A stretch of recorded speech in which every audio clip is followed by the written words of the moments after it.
The following live broadcast is rated ESV 16. Subject matter may not be suitable for viewers under the age of 16. Hello, everybody. On tonight's show, it's going to be a rather deep topic, something we're going to talk about, something everybody at one time must face. It's about being mortal.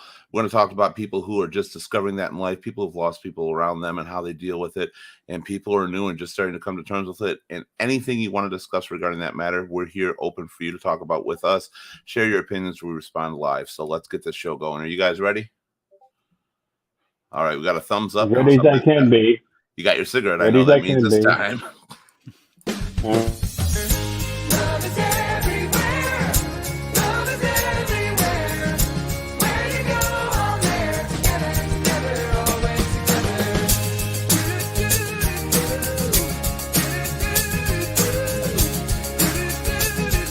Together, together, always together.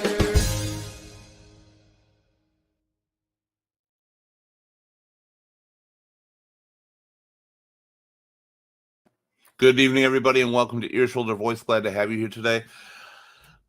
From the day we are born, people say that we are pretty much already set in stone that we're going to die. We start to die from the minute we're born, pretty much. But we don't feel that way. We've lived for eternity. We've lived forever in our own minds because for our entire existence, we've been alive. We don't know what it's like not to exist, and we think we're here forever. But as you get older and things start to progress and you start to see people around you leave this world, you start to face your own mortality and wonder what's next for me. For some people, this can be a very devastating, distressing thing. They don't know what's coming next. Some people have turned to other sources and found that they find comfort in that. But regardless, nobody knows the answer. Nobody knows where we're going. But how do we deal with that kind of thing when we're still alive? When we're looking around and we feel like everything is here to stay? This is something everybody on this planet will face. Every creature, every living being there ever was is going to face. And it's called being mortal. That is today's topic right now, how you deal with the realization of your own mortality.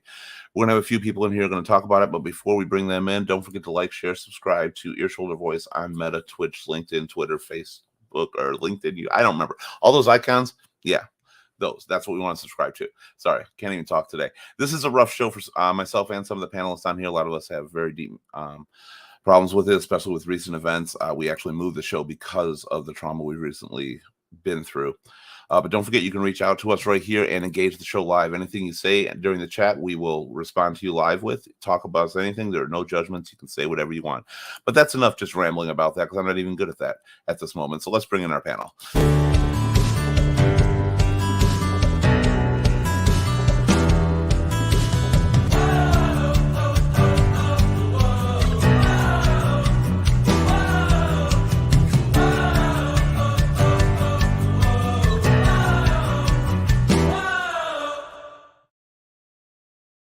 All right, our first panelist tonight is somebody who has a lot of experience with everything regarding mortality with people in their lives and even his own at sometimes. So please welcome Black Bill. Bill, how you doing? Oh, I got to switch that. There we go. Bill, how you doing? Are you calling me old, Keith? No. You're older. You're fucking 29. You're old. I'm telling you. That's right. I got to get a little levity in there first before all this goes the other way. I mean, ever since I've known you, you've been 29. I know your age. Doesn't change. Yes. Yes.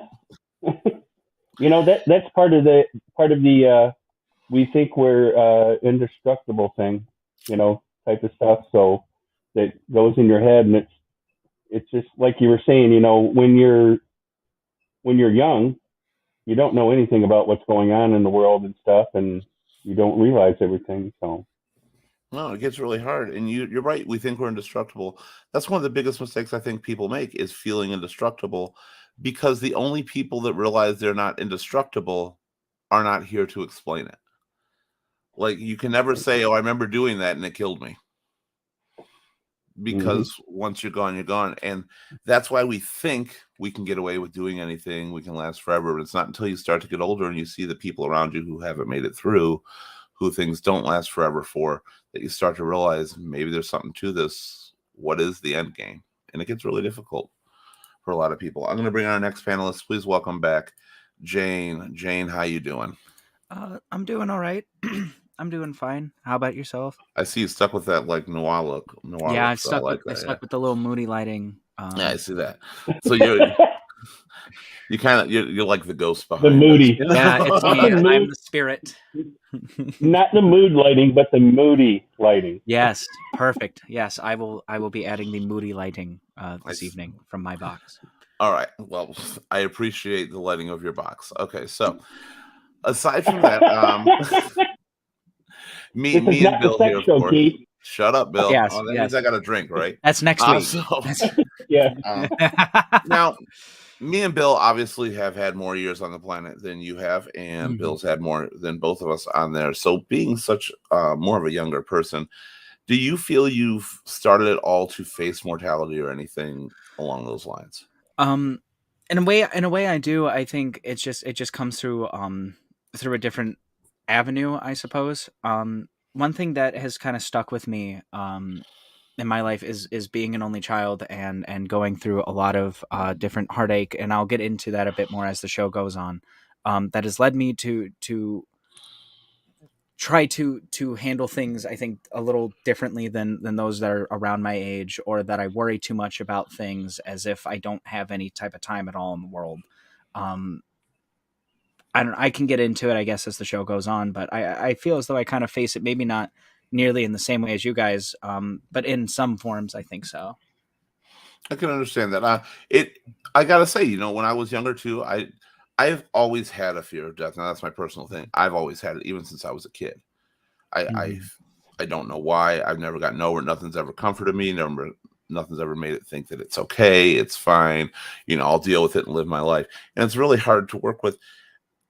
Did you guys always kind of think about your mortality and what is destined to come of all of us as a kid, or was there an event or anything that really made you start to question it?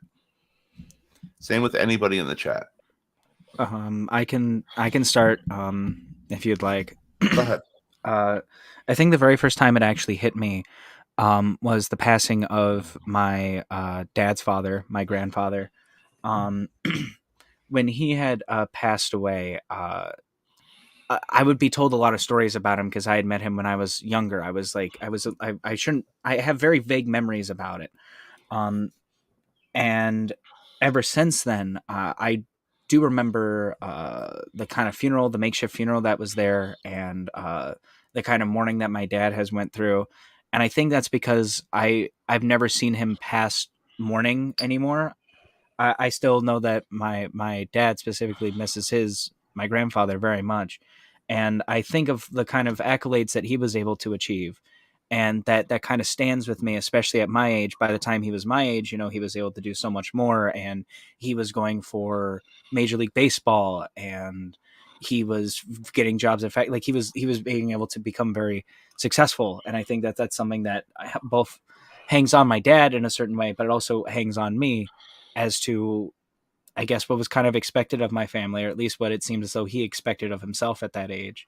And I think that's something that sticks with me a lot, even though I don't know him very well, because of the kind of legacy that he has left behind on my family, I guess. Okay. And you think that really affects?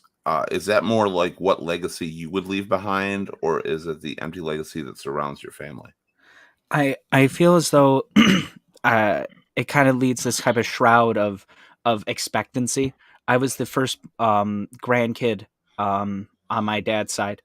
I was the uh, only at the time male uh, of the family, um, and of course they still think that, right? A bunch of them do, but regardless of that, um, I feel as though not even by my family, but to myself, I think of my grandfather as kind of like the staple of where I should want to be, and I think that kind of influenced a lot of decisions that I had done mentally as to how I think to get there, and I think that that's kind of led me to some very stressful and difficult moments.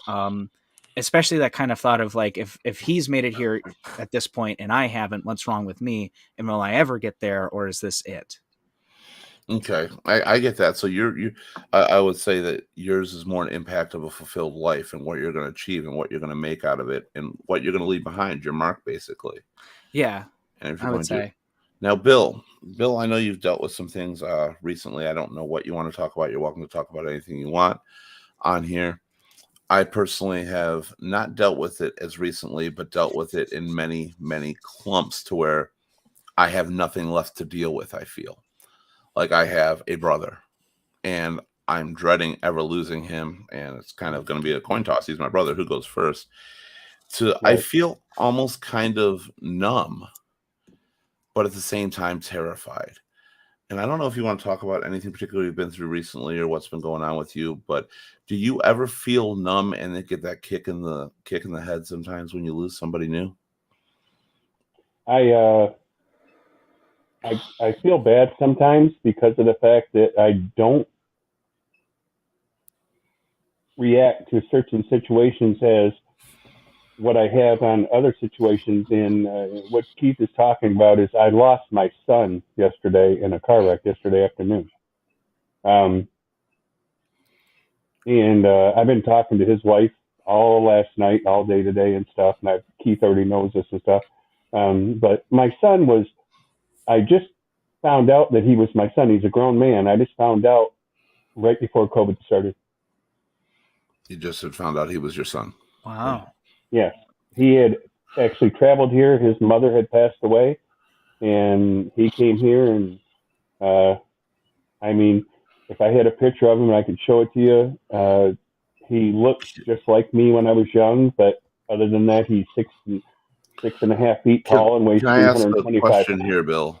Wow. Have we talked? Is that the son we've talked to on here and through the Yes. chat? Yes, It is just like last week or the week before, whenever Yeah. it was. Okay. Yeah. I was just making I sure. don't know when it was. I told you he comes in as his name was Bannon, but he was come in under John Cutter, I think. He had Yeah. a couple. They it's like my daughter-in-law, who is probably, I hope she's watching. I don't know. I can throw it in because in case you didn't, Lena is here, Jade is here, and she said hi. So my and daughter-in-law Judy is Jade, McLean, and Judy and McLean Judy is also McLean is my here. cousin. Yeah, she's my cousin. So Jade is my daughter-in-law, and like I said, I can't get to her, and she can't get to me because what's going on? She's in Montana. But you think about everything in the world, when you're little. I mean, I went to my first funeral, I think, when I was either like 3 years old, I think, or 4 years old. My dad's mother's second husband, Pappy Harris, Judy McLean knows this. When he passed, Judy's the same age as me, and he passed, and that was the first funeral I went to. And I remember being there, but I don't remember it being at the funeral. I remember just being there because my uncle was carrying me around everywhere I went, And then when I was 9 years old, my mother's father, my grandfather, died, and my summers, other than spending my time with Judy and hanging around with her, I spent all my time with my grandfather. And even at 9 years old, when he passed away, all I realized was that any time after that I went down there, he wasn't there. And when it came summertime and Christmas time to go down there, I didn't want to go down there because he wasn't there. Yeah, it's my first one was my grandfather when I was 6. That was the first funeral I had been to, and I can't say I remember a lot about it because, as I recall, I don't think I was actually. I think my mom kept me from viewing in the funeral. She kept me outside of the viewing area. I was young, so I don't truly remember if that was the case, but I think that was it. Before we continue on here, Wayne's here. Wayne says this is a super deep topic, which it is. And he also says, yay for Mexican pizzas coming back. And I agree with you, Wayne, really quick. And thank you for that because What? you need that break. Mexican pizzas at Taco Bell. Taco Bell. Taco Bell Mexican that was pizzas. gone? Yeah, it was gone. They took it off the menu. Anyway, yay for Mexican pizzas coming back.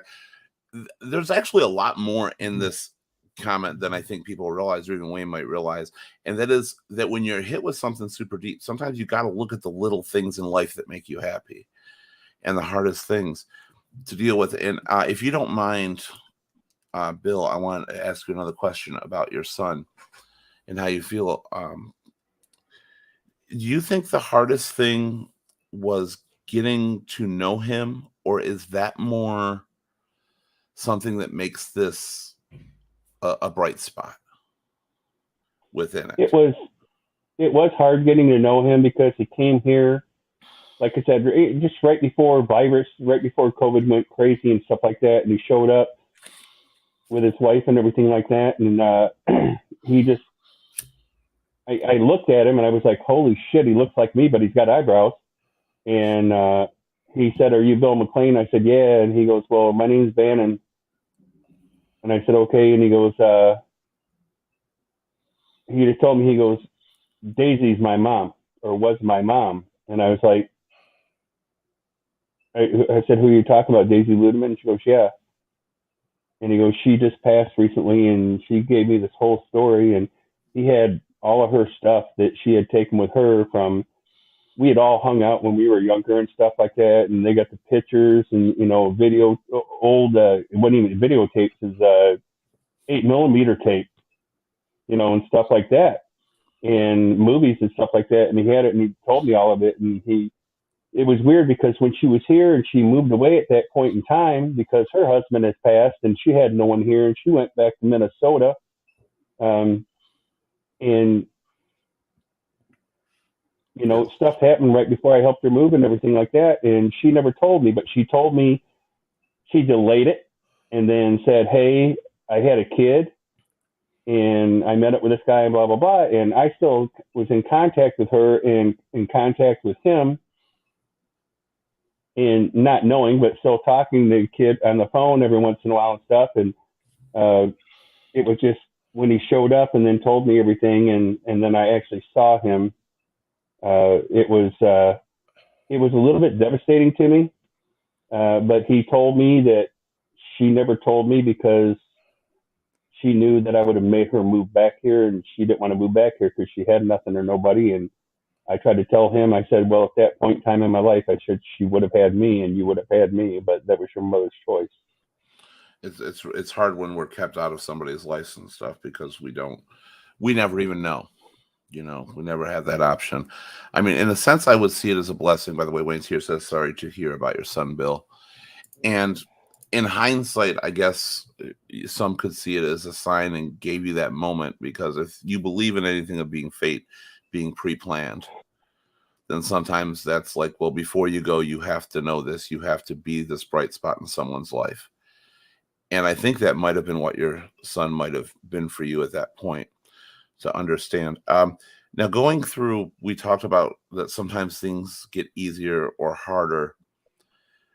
You mentioned yourself that you feel weird and you feel numb because you don't know how to react to you react differently to certain situations, which I do too. I had a long post. I felt really bad. One of my friends died, actually, and I couldn't even do the funeral. I just I'm used to people dying around me. How does that kick you when something like this happens? Does it take you back to, does it seem easier, or is it more devastating every time, no matter how much you go through it? For me, I think I'm ready, and then I'm not. And if you don't want to talk about that right now, that's okay. I understand. In 2019, I lost 16 friends and family. And as far as I know, that's a lot of people lose in 1 year. Yes, it is. Yeah, that is.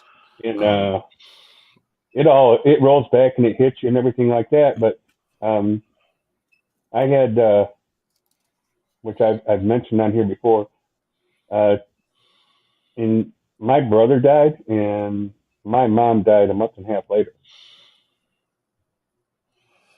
I don't think they have been threes. I've lost like friends related to relatives that have been close together. I think I just lost mine all early. Like by a young age, I had already lost almost everybody that matters to me. And I've lost a lot since then. But like I said, it's almost numb. It's like, yeah, okay, whatever. I've hit the apex of it, it's so hard to care anymore. Judy's here. I want to say, Judy says sorry about your son as well. Wayne says, on a side note, do I get a prize for being the first to comment? You're not the first, technically. You missed our YouTube comments, but you are the first from Facebook to comment. So tell you what, Wayne, just for that, I'll send you a hat. I'll send you an ear, shoulder, voice hat. Okay, I know you like to wear hats. So I still didn't get a hat. What the hell? Well, you weren't the first to comment, Bill. I was like, when you were giving them away on Sundays, I was supposed to get one. Damn it! Can I get one for being the first guest host? Okay, now you're just getting greedy, Jane. Damn it! So, Jane, oh my god. We got the Atlanta Thrasher says he's. Oh, I don't know how to say 5 midnight. I actually have no idea how to say I that love right now. 5th or Atlanta 2nd. Thrasher. What's up? I'm happy to see you. Thrasher, good to have you back. And yes, I'm special Yeah. from Wayne. Atlanta says that's from the new math. I get that. Just going through these really quick. I want to get back to him. I want to give Bill a moment as well. So I'm going to switch over to Jane in a second. Wayne says, nice try, Jane. And Thrasher says, good to see you as well. So, Jane, when you hear stories like this, and I was like, look at your reaction when Bill started talking, how does it hit you, really? How does it affect you? Does the more stories you hear change your outlooks? If anything, it gets me more prepared. So Jade says, Dad, I appreciate you. so something that I had learned a lot when I was in like middle school and high school, when I was a lot younger, that that I had like a couple grandparents that I knew were going to pass at some point. The one that I knew especially was my dad's mom, my nana. And I think something very devastating about that was when my parents had a divorce. Up until that point, I didn't see much of my dad's side of the family. In fact, um, after my grandfather had died, actually, is when we started seeing them a lot less. And by the time of the divorce, it was very much in the balance how much I was going to see them after that, you know.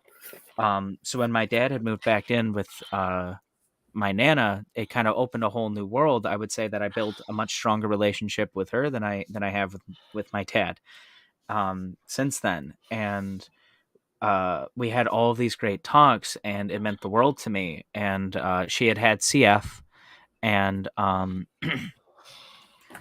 she was getting like her health was getting worse progressively, naturally, you know, as naturally as you would expect it to have gone with, you know, her health. But they expected her to have passed a lot sooner, which we're very grateful for that. But I remember that it was on Halloween of 2018 when I had gotten the phone call from my dad. And the thing that was so chilling about it was she was still in the chair, like the chair that she slept in, and down in the basement she had her own little spot. The paramedics hadn't even gotten there yet, but he had called me. So I was about to head to class because I was at college at the time. It was early morning, and I just left my friend's dorm that I'd stayed the night at, and I just froze. And it had hit me because the last time I had seen her, I was it was, I think, Christmas 2017, maybe even no, I don't think I it would have been any later than that. That was the last time I'd ever seen her. She wasn't able to come to my graduation, and I wasn't even allowed in the house. She didn't want me to see her in that state that she was in. And it got me to this point where I kind of became numb. So I knew at some point it was going to happen, but I didn't expect it in the way that it did. And I think that that's kind of changed my whole perception on it, because I've had a lot of family members pass up until this point. But that was the first like real impactful one that I really had known. Um, and I think it makes me just worried if I'm going to be prepared uh, for when it ever happens again, you know, because it's going to happen. And um, I guess trying to prepare now to become numb to the idea in the hopes that it doesn't become impactful when it happens. I guess that's I what want it to kind of say does. you cannot prepare to become numb, because being numb is something, honestly, you don't want to be.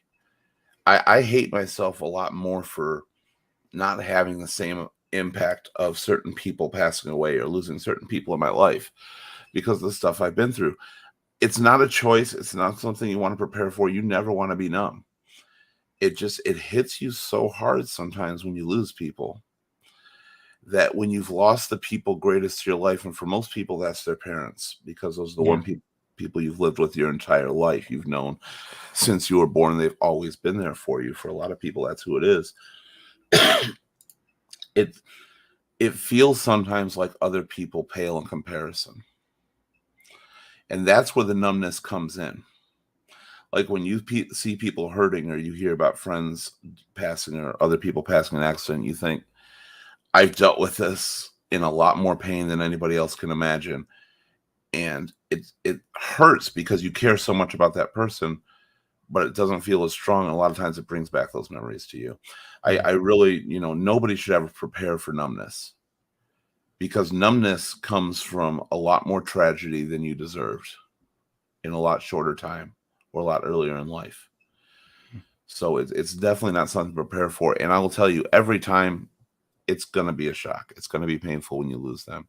My first brush with it, and anybody out there, what would I be interested to know what their first brush with mortality, or their first event in their life that really made them think and realize that we don't exist forever. Please share with us in the chat. Death to me has always been weird. Me and my mother actually always had a thing of knowing when people had passed away before they had passed away, or before we were notified.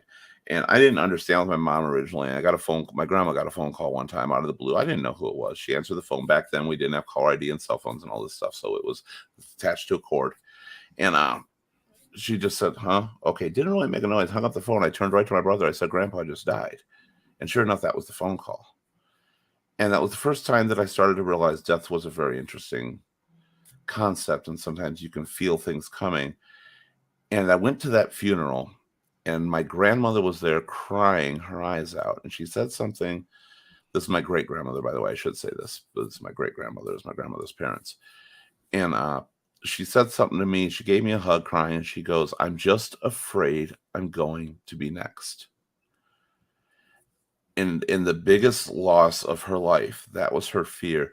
That has stuck with me ever since, because you realize there's a moment in your life that you just realize you're not invincible.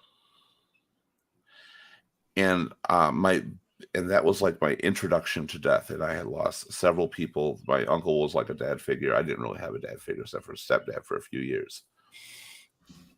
And before that, I'm going to get to Jade's in a moment on there. And then uncle and family members started to pass. And I took it a lot as being normal. And then I was engaged. And my fiance was, you mentioned Halloween. Brought me back, was knocked into a Halloween display by a drunk driver and died. And she was alive for about 12 hours. Thought she was part of a Halloween display.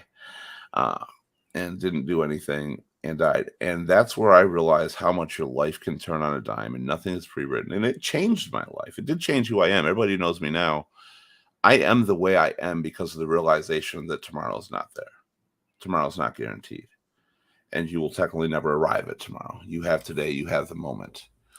I want to get to some of these comments. There's a lot more I could go into, but I want to get to you guys as well. Jay's here.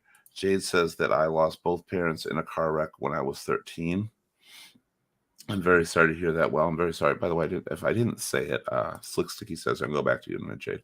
Sorry to hear that, Jade. My condolences. My condolences go to you as well, Jade. Jane. I didn't mean that. Oh, that was to Jade. Never mind. I had it backwards. I read it totally wrong. Okay, we're good. Okay, now I'm good. I thought I missed something. Jade says lost both parents' car when I was 13. So Jade understands a lot, probably more than any of us, how it is to lose people at such an early point in our lives. A lot of people say I grew up without parents. A lot of people are like, I've been down this road.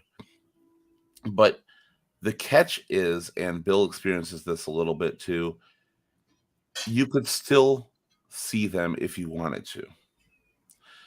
Jade sadly could not. There was nothing more, and obviously was both there. Jade, I'm just curious what happened when that finally happened at 13. I don't know how old you are now. How hard, I know it's extremely hard, so don't go into detail. You don't have to go into all the detail on that, but how much does that impact your life today's day and age? Is it something that a lot of people like? Is it still reflected on you daily? Is it something you think about every day? Because I lost him at a young age, but not 13. and it impacts me every single day with the what if questions. And I'm curious, do you think it's impacted your life, or are you living your best life for them? And I know it's hard. It's a hard question for me to actually phrase, but I hope you understand what I'm asking. Oh, Bill, I'm sorry, Bill. No, I had you sorry. muted. Bill. I'm sorry because when you stepped away, I forgot. Oh, I'm sorry. Bill, go ahead. just so everyone knows, Jade Mack is my daughter-in-law, and she's the one that just lost her husband yesterday. And it's been and there's more to Jade's And, story too. and she lost her daughter a year ago in a car wreck. That was where I was going to Jade's story. There was more of. She also had mentioned that her 4-year-old daughter a year ago in a car wreck, and now her husband.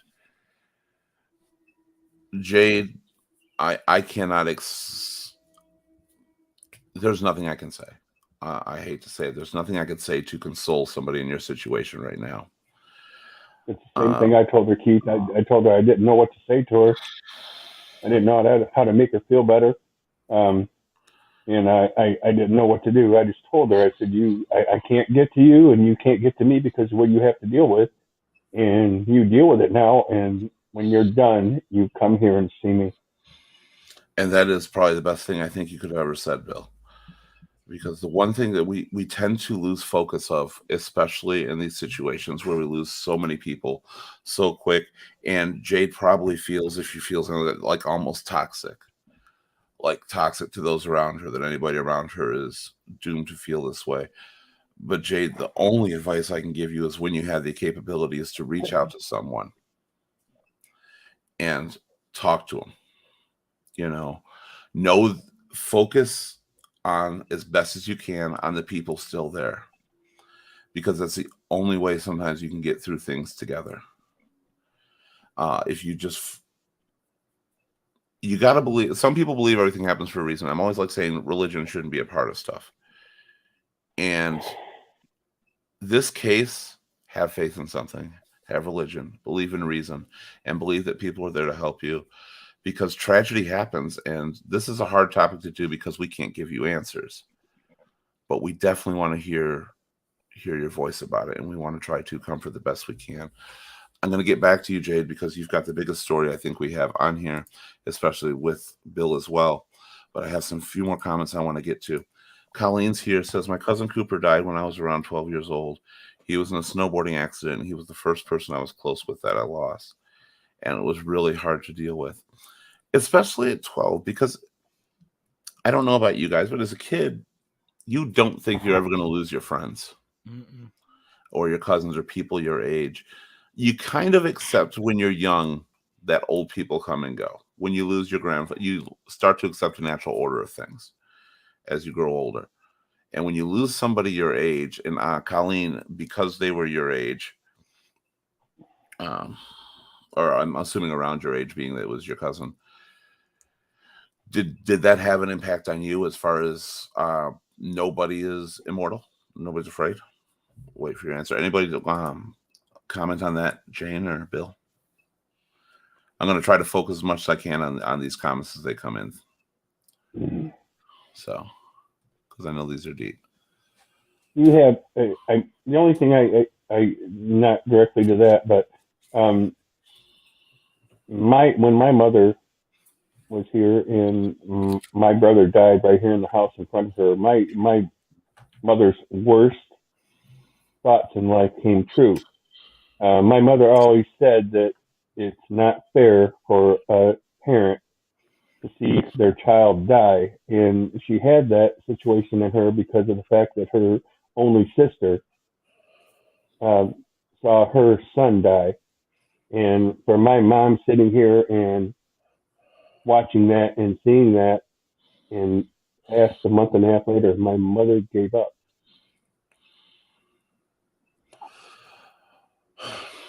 Do you And ever think? Me watching that and dealing with her, and I already knew, I already kind of knew what was going to happen, that she wasn't going to care anymore because she saw her youngest kid pass away. I've heard people say that it's a bullshit excuse, lost the will to live. People don't die from loss of hope and loss of will. And based on the amount I've seen in my life, that is the most untrue thing ever said. When you lose somebody close to you, people die in pairs, not because they're ready to, because the age of life extends 30, 40 years apart from each other. But if your significant other, your spouse, your child, or someone close to you often dies, it's not long before the person that was closest to them also takes that. That's why I have concern for Jade on there as well. And that's why I feel so much for her, because don't lose hope. Value the life that was lived. And it's the best you can do, because when you do, sometimes you just continue a cycle. And I don't want that to ever happen to anybody. It's really hard dealing with it. And when you feel like you're the toxic person, and I felt that, and I know Bill has felt that kind of, and it's because you love them that they were there, that they passed away, or because you cared about them that they left us, you feel the world might be better if you weren't there to be toxic. And I hope nobody ever stays on that emotional plane. I hope they go somewhere else and realize that you gave them more for their life, more than caused the loss of their life. You were there more. I mean, Bill's son, Jade, your husband, you gave him happiness. There's people that seek their whole life never finding somebody, and you gave him, you were there for him during his hardest time. He was there for you for your hardest time. You were there for each other.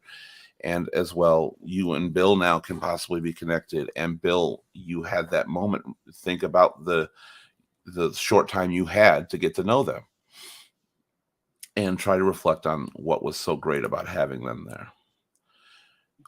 I'm not going to necessarily ask Bill to comment on that because it's directly related.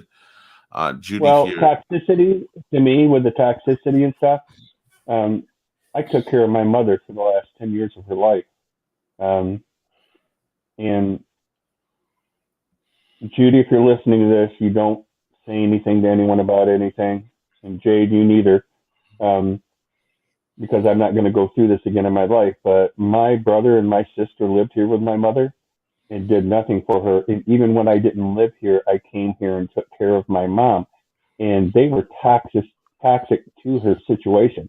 Unfortunately, my brother was an alcoholic, and when he went to prison, he got out, and it was alcohol and drinking and stuff like that all the time. And they did nothing to help my mom, even though they swore that they did. Right. Judy is here. Judy commented. Judy says, my mother died when I was 3. This started years of uncles, aunts, grandparents, cousins passing away. At some point, I became numb. My dad passed in 2012, and it wasn't a shock. By a similar means that I went through, and I want to share this with Judy.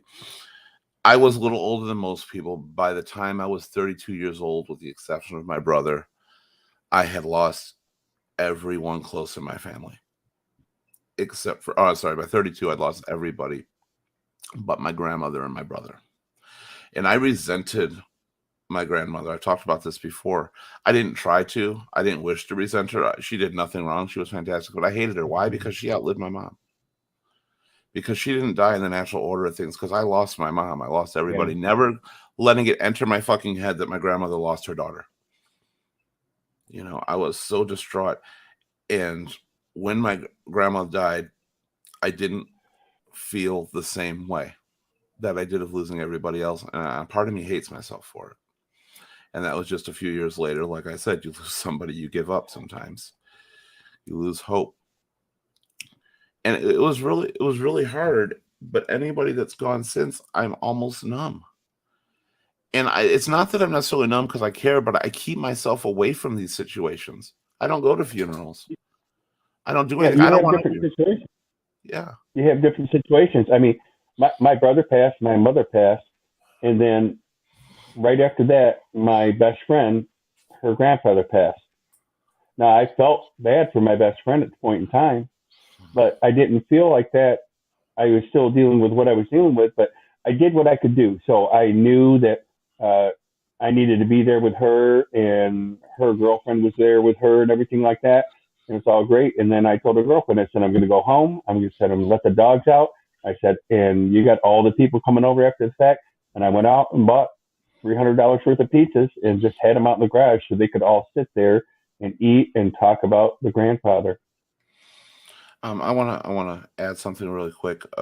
Not really about any particular comments, but for everybody out there watching, one of the points of this show and Your Shoulder Voice is feel free to get your voice heard and let it out and talk about anything. So even if it seems off topic or you're afraid to, or you want a memory to share, or you want to say how you felt, no matter how good or bad, please let it out. People need to know that what they're not alone dealing with these things sometimes. So feel free to talk. There's no judgments here. You all are talking very well. Don't get me wrong, but if there is anything, if you feel it's off topic, it's not. Feel free to share anything you want to if you want to get it out there. Judy says very sorry to Jade. Jade is definitely the one that I think is the. Uh, there's no word I can use that's appropriate, but the high point of this broadcast right now with everything she's lost so recently. Um, Wayne says sorry to Jade. Thrasher says, "Dear Lord." Thrasher's used to our Sunday shows where it's a little more fun, like a little more on the comedy side, which is okay because we do them both. Elena says, similar to me, when I was 12, her grandpa, who was her best friend, was living with my family while he was dying for brain cancer. He lived 8 months longer than the doctors said he would. And yeah, my grandpa wasn't my best friend. My mom was my best friend, but I loved my grandpa, and it was the same thing. Somehow I just knew, and it killed me. It really did. Um, okay, I'm not internet savvy on some things. FFS, what is that? Slick sticky. I have no idea. Okay, FFS, what does that mean? I'm sorry, we're stupid. It's like Elena said, on Christmas Eve, my cousin came in my room to wake me up at 8 a.m. He nudged my back. I rolled over and said, I already know. He said, no, Grandpa Tony passed this morning, and that's how you found out, and you already knew. And it's weird. I didn't understand when my mom had that and when it happened. And we could do it for everybody. Like we knew before. I won't say we knew before it happened, but we knew that it happened before we were told. Like there was a message. Elena, continuing the story, says I looked him in the eyes and just said, "Yeah, I already know." And it was the weirdest feeling ever. It's not something that you definitely can't truly understand it. What it's like to go through that. Does it feel, Elena, for you, out of curiosity, does it feel any different? Do you think there was ever comfort in knowing you already know? Like, in a sense, maybe that person from beyond is reaching out to say it's okay, however they're doing it, to give you that sensation already, that there is that connection there? Or does it feel almost like you're more overwhelmed than the people around you because of that, possessing that kind of ability?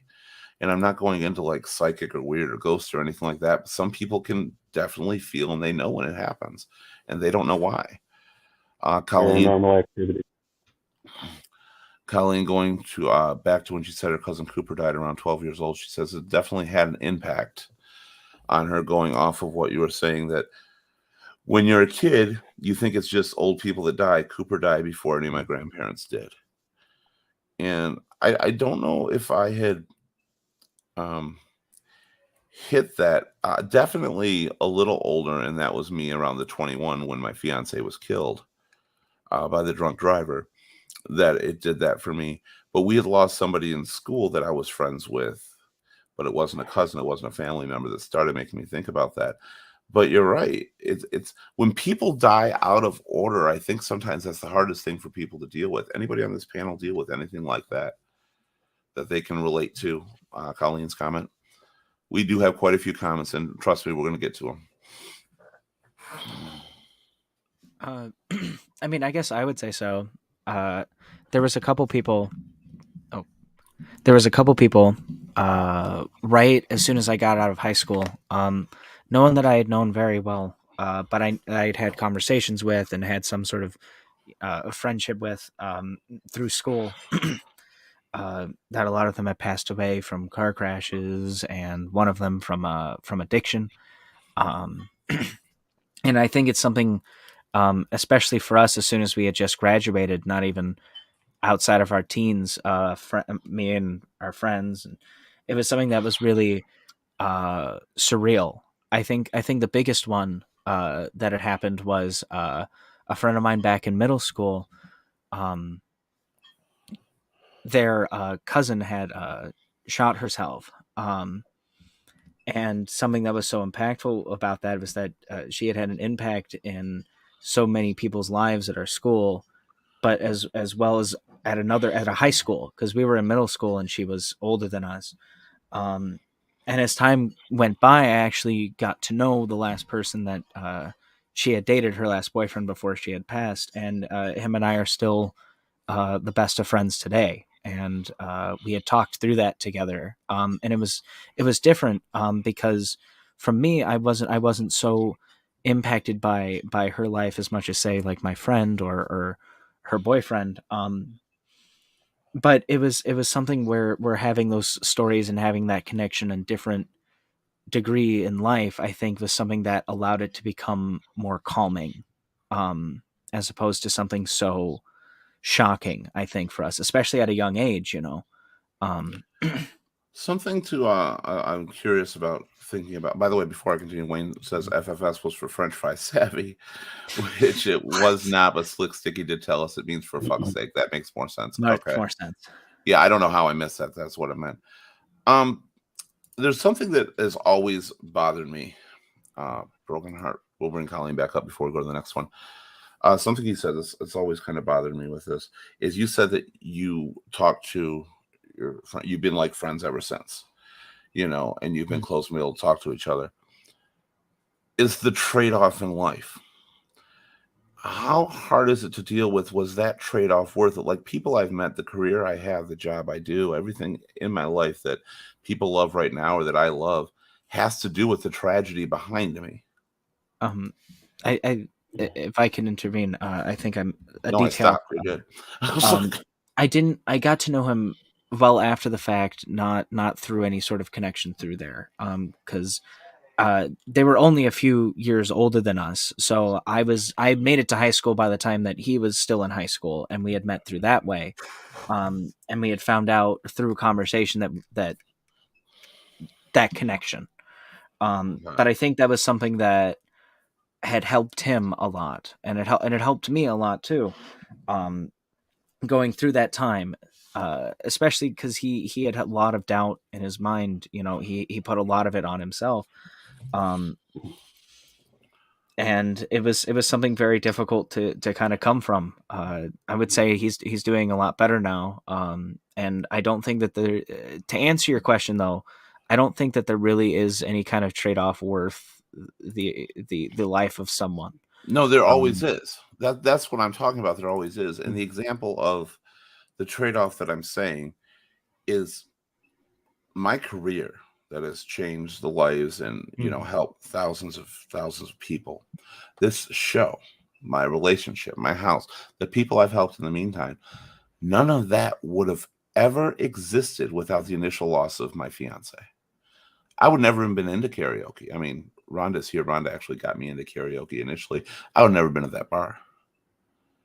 I didn't go. I didn't drink. Everything that stemmed from that. And the question is the fact that you helped and you've changed the lives of thousands upon thousands upon thousands of people. Would you give up all those changes to have that person back? When it comes to my mom, I would. I'll tell you that right now. But there's a lot of them that's a question. I don't mean it's just me, but a lot of people deal with that. Sadly enough, a lot of people meet and get together based on the comfort someone provides after the loss of a loved one. You would never be with that person. And it's something to ponder and think about. Not that you'd have an exact answer for that. Bill, I want to know, Bill, do you understand what I'm talking about? I do. And you have, I'm gonna, I have signs throughout my house that my mother gave me and stuff after my father passed and everything like that. And this is a quote from one of them. It says, you will lose someone you can't live without, and your heart will be badly broken. The bad news is that you never completely get over the loss of your beloved. But this is also good news. They will live forever in your broken heart that doesn't seal back and you come through. And the other part of it is your life will change and you will find new people in your life. It's hard to realize that life for a lot of us still goes on. And no matter how bad those memories are, you got to, not the memories of the people, but the memories of their loss or their passing. is you've got to let them shine through your heart. One of the things that got me through my mother's death, and if you watch the show, you know my mother's death is the most crucial death in my life ever. So I realized a long time ago how much I let my mom shine through me. When I'm smiling, when I'm doing the stuff, when I am helping all these people, I do it because she did. I'm letting the legacy live on, and she's getting to live on through me. And that's something you can often do to try to make people happy, is carry on the things that mattered most to that person. Try to carry them on through you. Try Mhm. to change the lives, because that person changed your life, and it's the best honor you can give to the other people is to use their knowledge, their wisdom, and everything they gave you to change the lives of those around you for the better. That's what makes a person live on. I'm sorry, death is final. As far as for the living, death is final. You know, if there's anything I give my afterward, mother's flowers. I give my mother's flowers. So my mother grew irises, and I know she grew irises because I was the one that planted them for her all the time, and hundreds and hundreds. And irises, they reproduce and they get new rhizomes, which are like bulbs. And after she passed away, I handed them out to a ton of people. Keith, I got one for you, and I just want to know if you know what this is and where it came from. And the words are, "How lucky I am to have something that makes me saying goodbye so hard."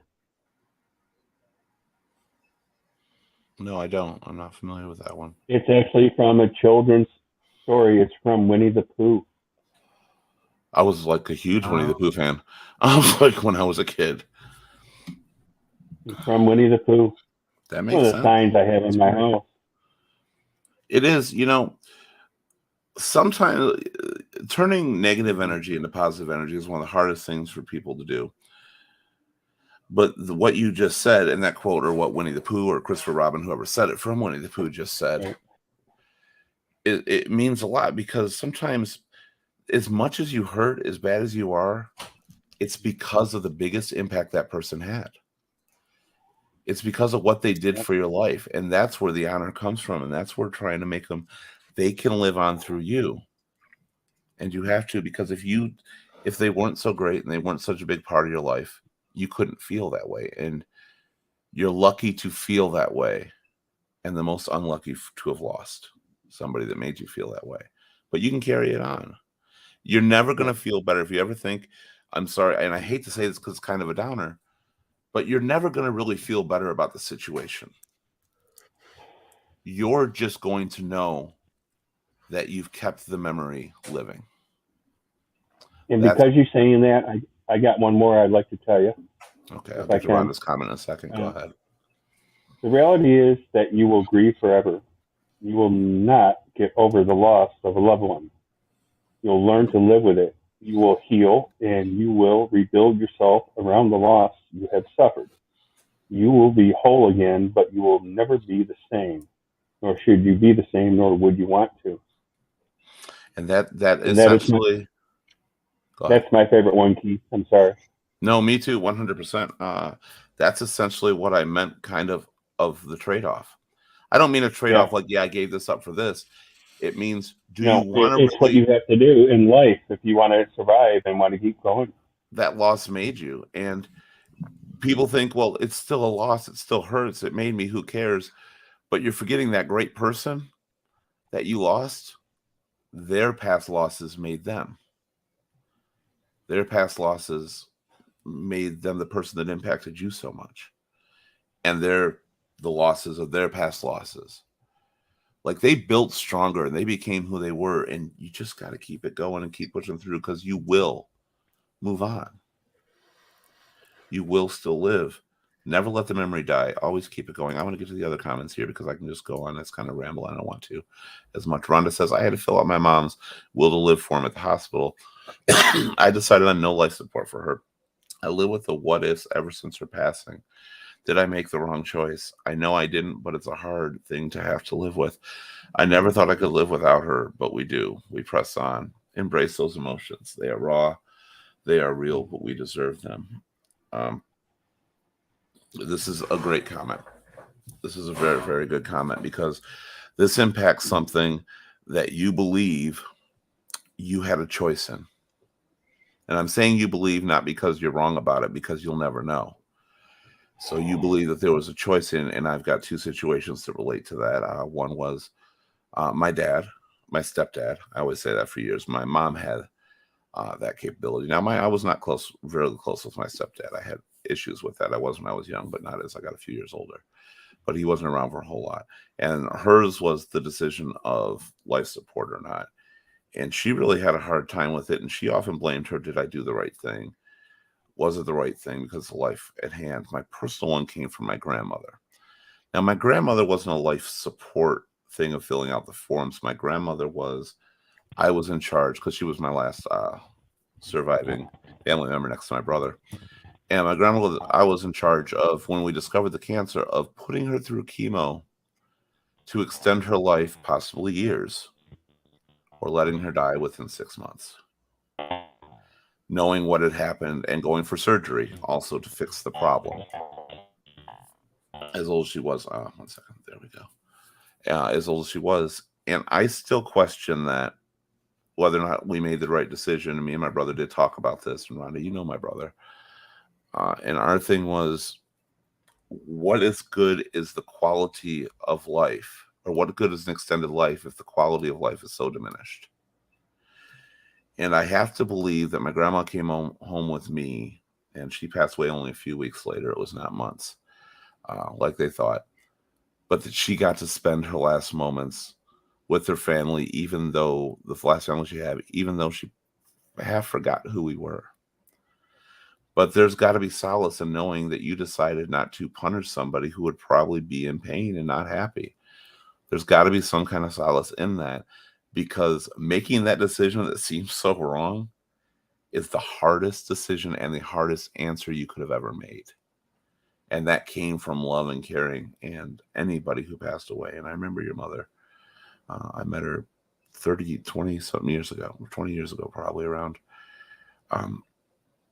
I remember her, and I miss her, but it is the right decision because it was made from your heart. And if you would have decided the other decision too, it came from the heart, and you did everything you could, and she taught you how to make decisions like that. Your decision was an honorable one and probably the right one. Feeling at fault is really hard, though, for anybody. I still blame a hospital for my mom's death, and I blame myself more for not being hard-pressed to get him to do the right thing. I just kind of let it, me and my brother both let it go. We knew the problem, and we figured hospitals, trust the hospital. They didn't listen to us. She died from what we said she was going to. Wouldn't have happened. Elena's here. She says, went downstairs and sat with her grandfather and held his hand until an ambulance, or was it grandfather Tony? Ambulance came and picked him up. I didn't cry because when he got sick, he made me the promise that I wouldn't cry when he was gone. I couldn't have done it. If I may, for a moment. So when my parents had divorced, my mom had met a man named Michael, and not much long after meeting Mike, he had came and moved in with us. And to make a very, very long story short, because that was back around 2012, him and I went through a lot of arguments. I wasn't very fond of him, especially with me being a kid and not understanding why my parents, not understanding all that kind of stuff. You never really do when you're a kid. But as time went on and I started to get ready for high school, we became more on a level field with each other and tried to find things to understand each other and respect each other more. And something that was so devastating about it at the time was just his health was already bad when I had met him, and it was already getting worse. He had diabetes and along with a whole bunch of other issues. But it was around that time when he started having strokes, when things started to get very scary. And I think that's why why I choose to say like the words prepared, um, because I had to see it a lot. My mom and I had to see it a lot firsthand, and it got to a point where he couldn't even get out of the bed anymore, and he was a very large man, so helping him to get to the bathroom or whatever was a challenge. And again, that was something that I was so like, I didn't know what to do because I was in such a panic. I think I was just like, I think it all came out as like anger because I was just so like terrified, and I didn't know how to do with that kind of like emotion of trying to figure out what to do next. Um, he was never really fond of hospitals, so he had tried to have my mom promise to not take him to one. Eventually, I had to step in, and I said like, it is getting to a point we don't know what to do. Like this is, uh, at least we can get him somewhere where people are able to help him, you know. Um, and eventually, both her and Mike agreed. Now, the thing with my house though is, I live like a good like just like 12 steps, like maybe like a story from the ground. And again, with him being a very large man, we don't really have a way to get him down. So it was very difficult at first to try to get the paramedics to come. But my mom went to get paramedics, went to the hospital. And so I had spent the last moments of Mike's time at our home with him in the living room, and we didn't say very much to each other. He didn't really have the ability to speak much anyway. But we just sat there, and it kind of hit, you know, and I think it's hitting again a little bit because I haven't thought about it in a while. But just how, even though I never really cared for him, how much I respected him and how much I appreciated him because he had to take care of me and help take care of a family that was going through so many terrible like moments along with his own, because he had his own kids, he had his own family. There were so many issues in those years. So by the time that the paramedics came and we finally got him down, it had hit me, a thing that he would say to me a lot when we would get into arguments, and things would cool down a little bit because we both always tried to have like the last word. Like we were both very stubborn. Hmm. And he always made this point of, you're going to appreciate it eventually because I know it that when your graduation comes by, you're going to come to me and you're going to thank me for being here all the time. And that was when he had passed before I finished my first year of high school. I had just finished. Um, He had never got to that, and something I think that really hit me and why I think that plays in my mind so much is not the fact that he didn't make it, but his last words to me were "thank you" before they Right. wheeled him. And I don't talk about it very much. I think this is the first time I've really ever talked about it, um, at least to so many people. Uh, and I think it's something that I only feel a fraction of that devastation because my mom, you know, that she had lost her first husband, and then my parents' divorce, and then with losing Ike, she has gone through a lot of heartache.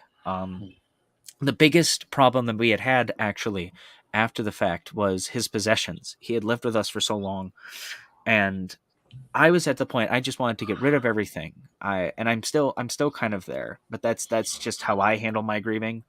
Um, she wants to hold everything, and we've gotten in disagreements over it, but we handle that differently.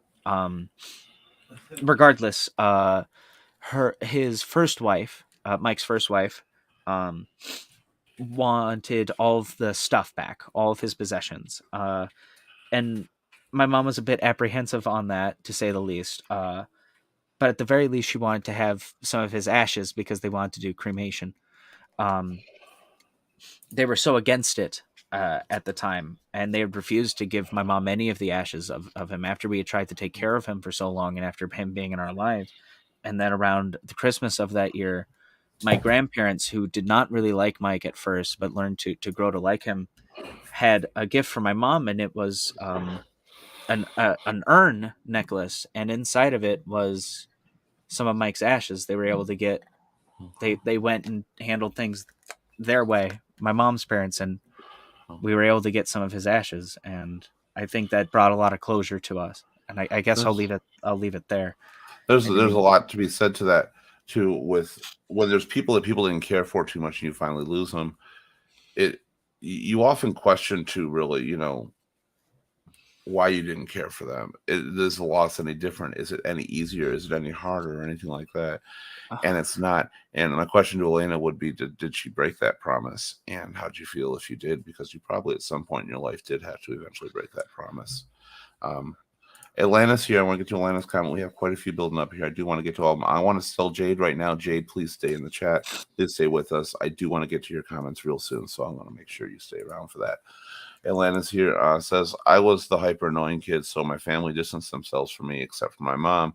Many of them have passed. Virtually alone, it's me, my mom, and my son. My deepest brush with death was from the story, The Road. I had my son when I was older, and I'm not healthy. My biggest fear is my own passing or my mom's. It's that my son doesn't reach adulthood before I can prep him for this world. His mom's side of the family are all drug users. I couldn't give him siblings with that woman, but luckily he's very social. This comes to your own fear. That was my biggest fear, was the loss of my mom and myself, and I figured it wouldn't happen until I was much older when I did. And my fear is mine, and it is about leaving people behind. A lot of people don't fear their own death, but to anybody on the chat or the panel as well, do you ever fear your own death for yourself? And I don't mean that selfishly, but for yourself or for the loss you're going to give to the people that surround you. I'm going to start with you, Bill.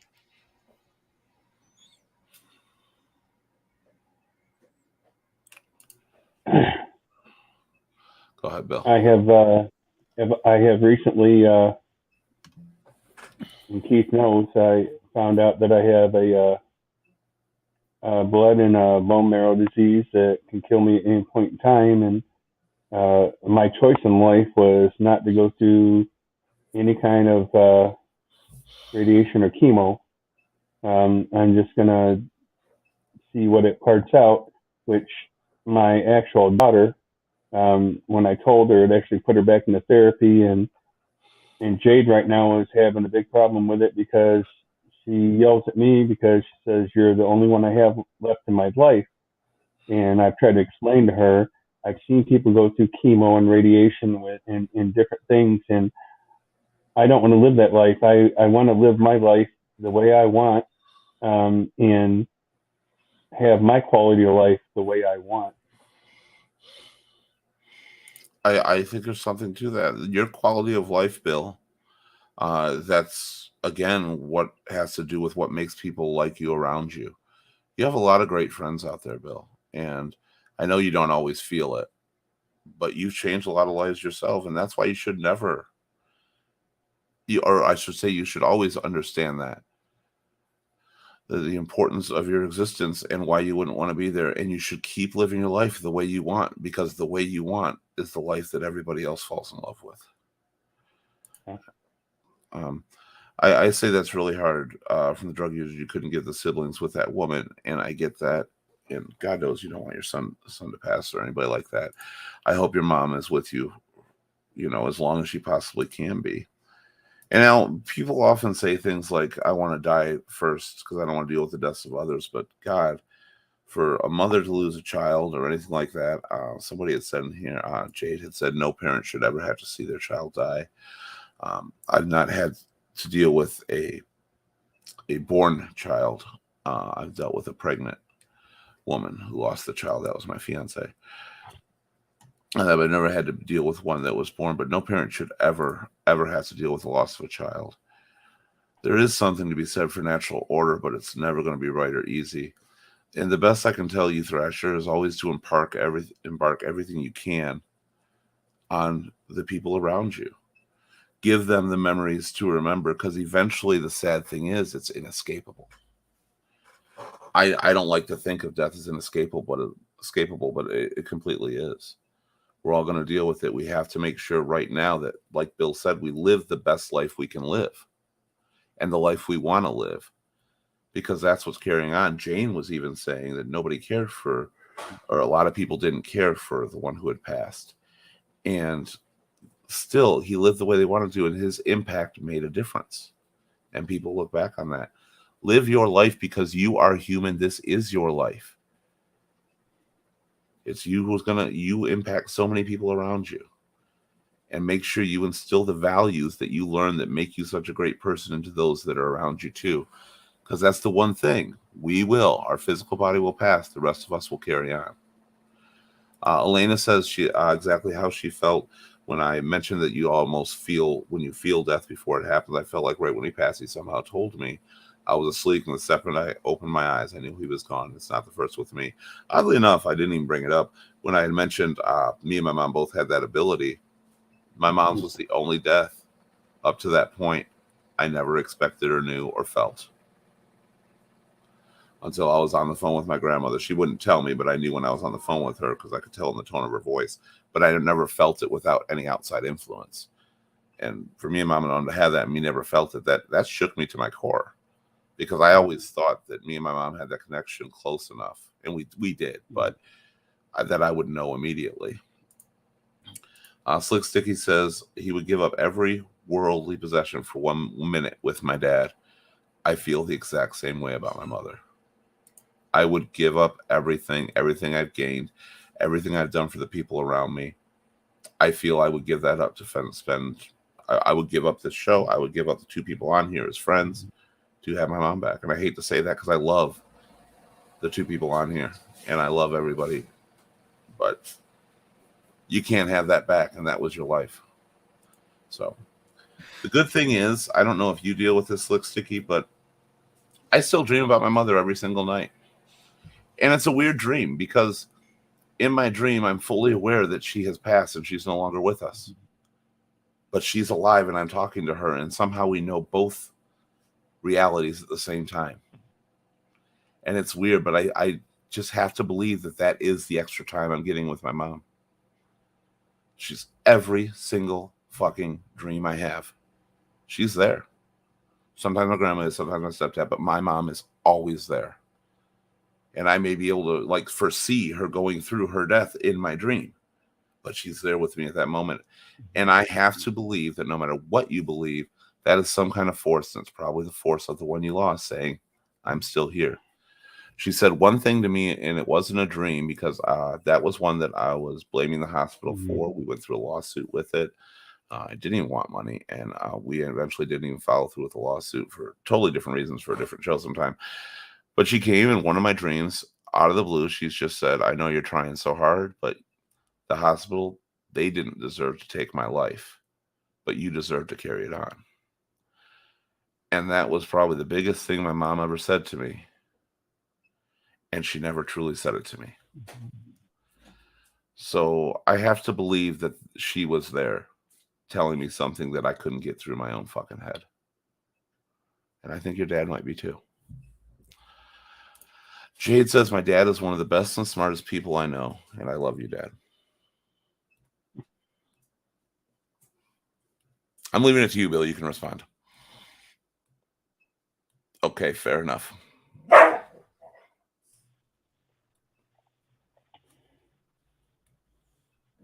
I'm waiting to see. She is a woman who is, I believe she's 33. If I get that wrong, she'd come here and hit me. But at 33 years old, she has a multi-million-dollar business that she works, and she has over 30,000 employees in the United States, and she is one of the smartest and best people I know. And that's the connection to leave. This is going to directly relate and get right back to you, Elena. I'm skipping over you 1 second. Jade says, I finally had a family, and now I'm going to lose them all. Jade, you're not going to lose them all.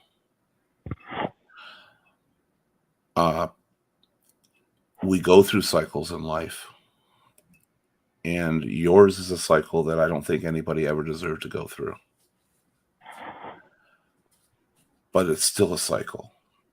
And you now have Bill there in your life. And you know what, Bill, I hope you don't mind me saying, Bill has been plagued with shit that's going to kill him for years upon years upon years.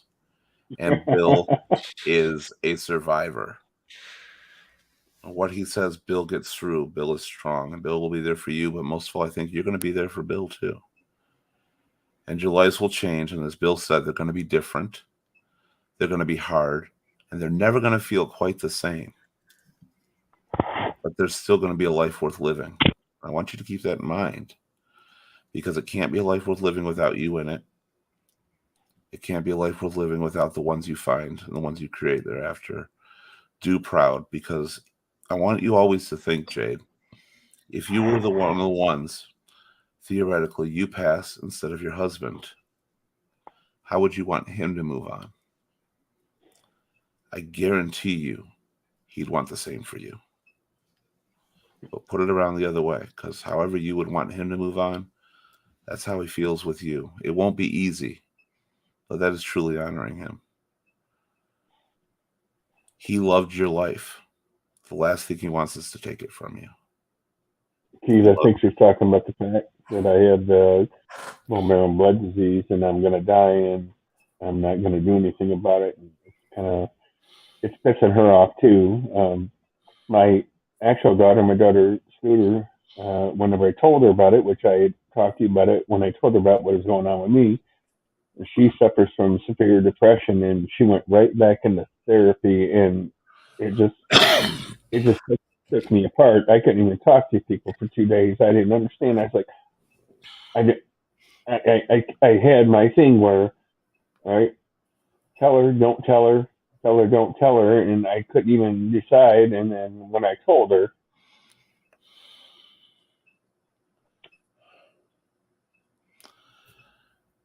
you know, one of the hardest things, Bill, is to, and Jade, both of you, is knowing something's eventually going to take you. Doctors can be wrong. Time frames can be long extended. But regardless, the moments in time you have here is the ones that are going to have to matter instead of dwelling on what might happen in the future.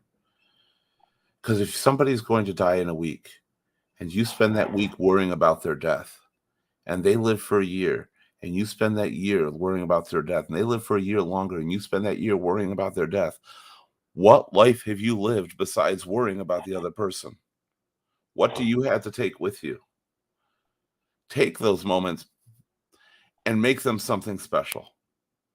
Make them something to remember. Our destiny is not determined in that way. We do not know the moment. We do not know the second we are going to die. I could believe that I'm going to help somebody tomorrow and die tonight. And then it doesn't matter if I knew or not. That's why you got to live for today, and you live every moment that is there, because people say, I want to spend the last of their time. I want to make sure their last few moments are happy or whatever. Every moment could be someone's last few moments. Every single one of them. The knowledge does not change anything. How you act while they're still here is what's going to really matter. That's the impact you're going to leave. So hang on to it and stop worrying about what you're going to lose. You've already lost enough. Focus on what you have, Jade. You too, Bill. Focus on what's there. Elena, in response to her crying and breaking that promise, says, don't get me wrong, cried a lot after his body was gone. You can't hold it in, and you need to let it go. Some people don't cry. Some people cry later. You got to let it out at some point. I'm glad you did, because I'm sure that was needed. Elena says, thank you for sharing your stories. Signing off. You're all great people. It's good having you on here, Elena. bye, Elena. Are you going to say bye, Jade? Sorry. Elena's leaving. You want to say bye? Yes. Okay, seeing there you you go. later. I mean, that's your girl. Okay. Yes, I know. All right. Ilana says his mom, I'm assuming, feels I'm taken care of, and she knows where she's going. I know where I'm going, but my son being alone, that's my fear. And again, I get the fear because I fear it every day too. Just don't ever let the fear, as I was even telling Jay, don't let the fear overtake you from showing them the reason to be alive. Eventually, in time, we're all going to show them what it's like to be dead. But the biggest thing you can do is show them the reason to live. Because those reasons will carry on after you are gone, no matter when it happens. They'll remember them, they'll live their life according to them, and they'll pass them on to others. We always worry about death, but we always fail to show people the reason for life. And I think you should. And I think you should keep that in mind. That's not just your son, it's your mother too. Because me and Bill here and other people here, especially that have been in the chat, are living proof. It doesn't always work in the way we plan. Sometimes it's your son. It's not going to be the one alone. It's going to be your mom and your son, or it's going to be, it could be other ways around that, God willing, never happens, but you never know. So show the value of life and never take somebody for granted. And you seem like a person that is very close to your mom and your son. And I think that is incredible. And please never lose that. Please never do that. They're lucky to have you, and I'm sure you're equally lucky to have them. Oh yeah, my boy and I have Uncle Ben moments every day. Slick Sticky says, live while you're alive. And Jade says, Dad, just get the therapy you need. I will come take care of you.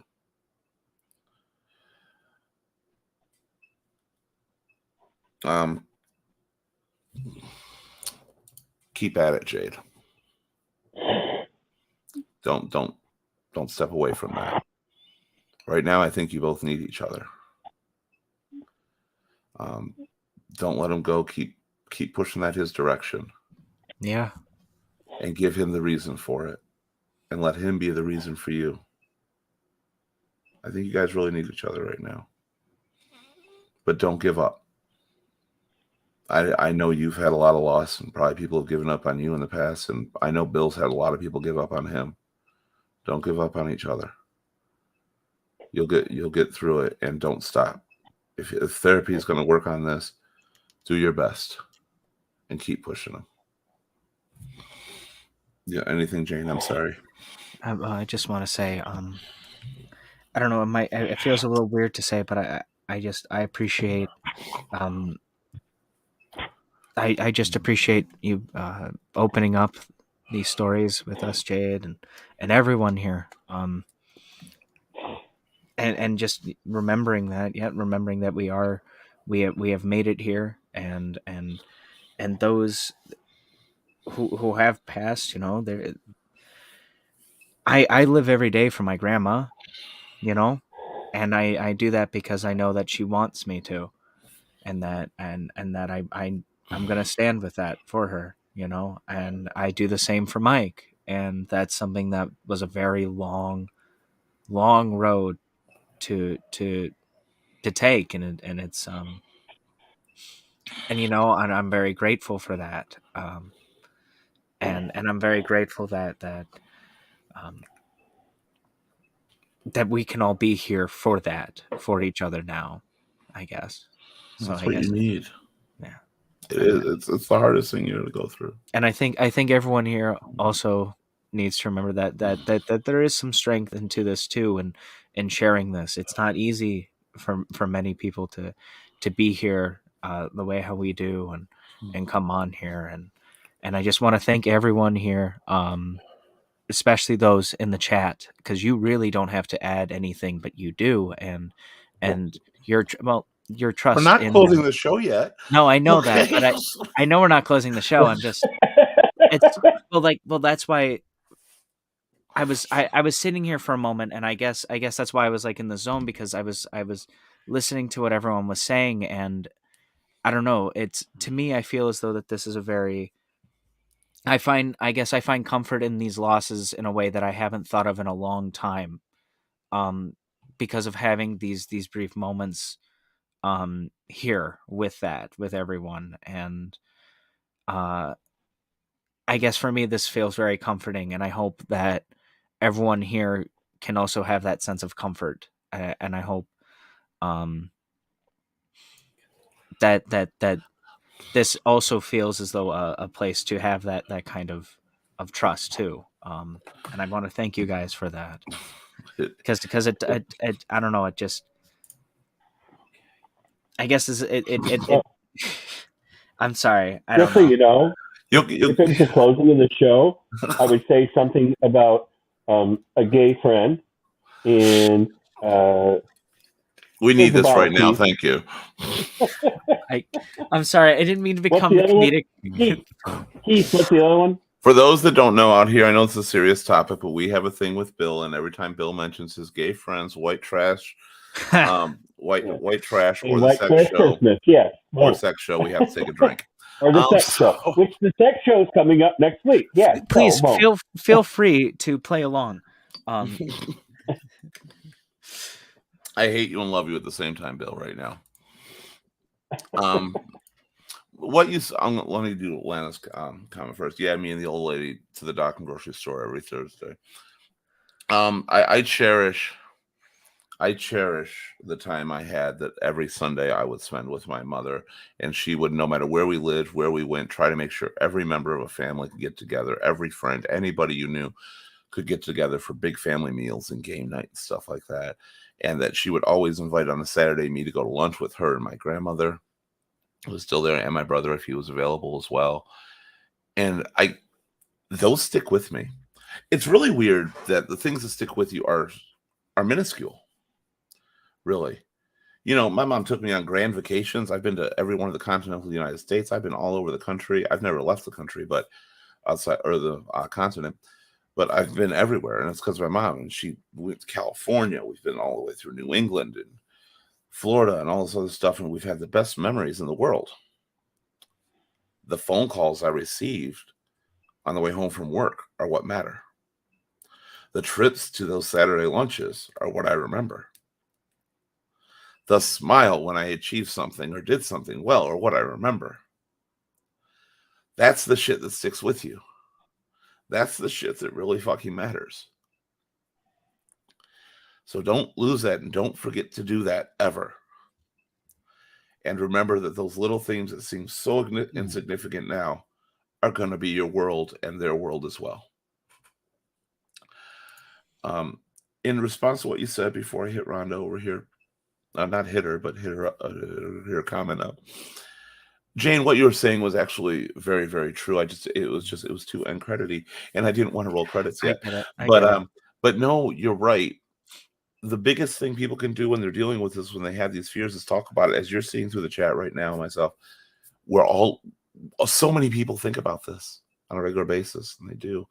When you bottle up inside, sometimes you never see how other people react, what other people have done, and you'll see how to get through things. So you are right in what you said about opening up and all that, and being able to talk about it. And we do have a very strong group of people here, and I appreciate that.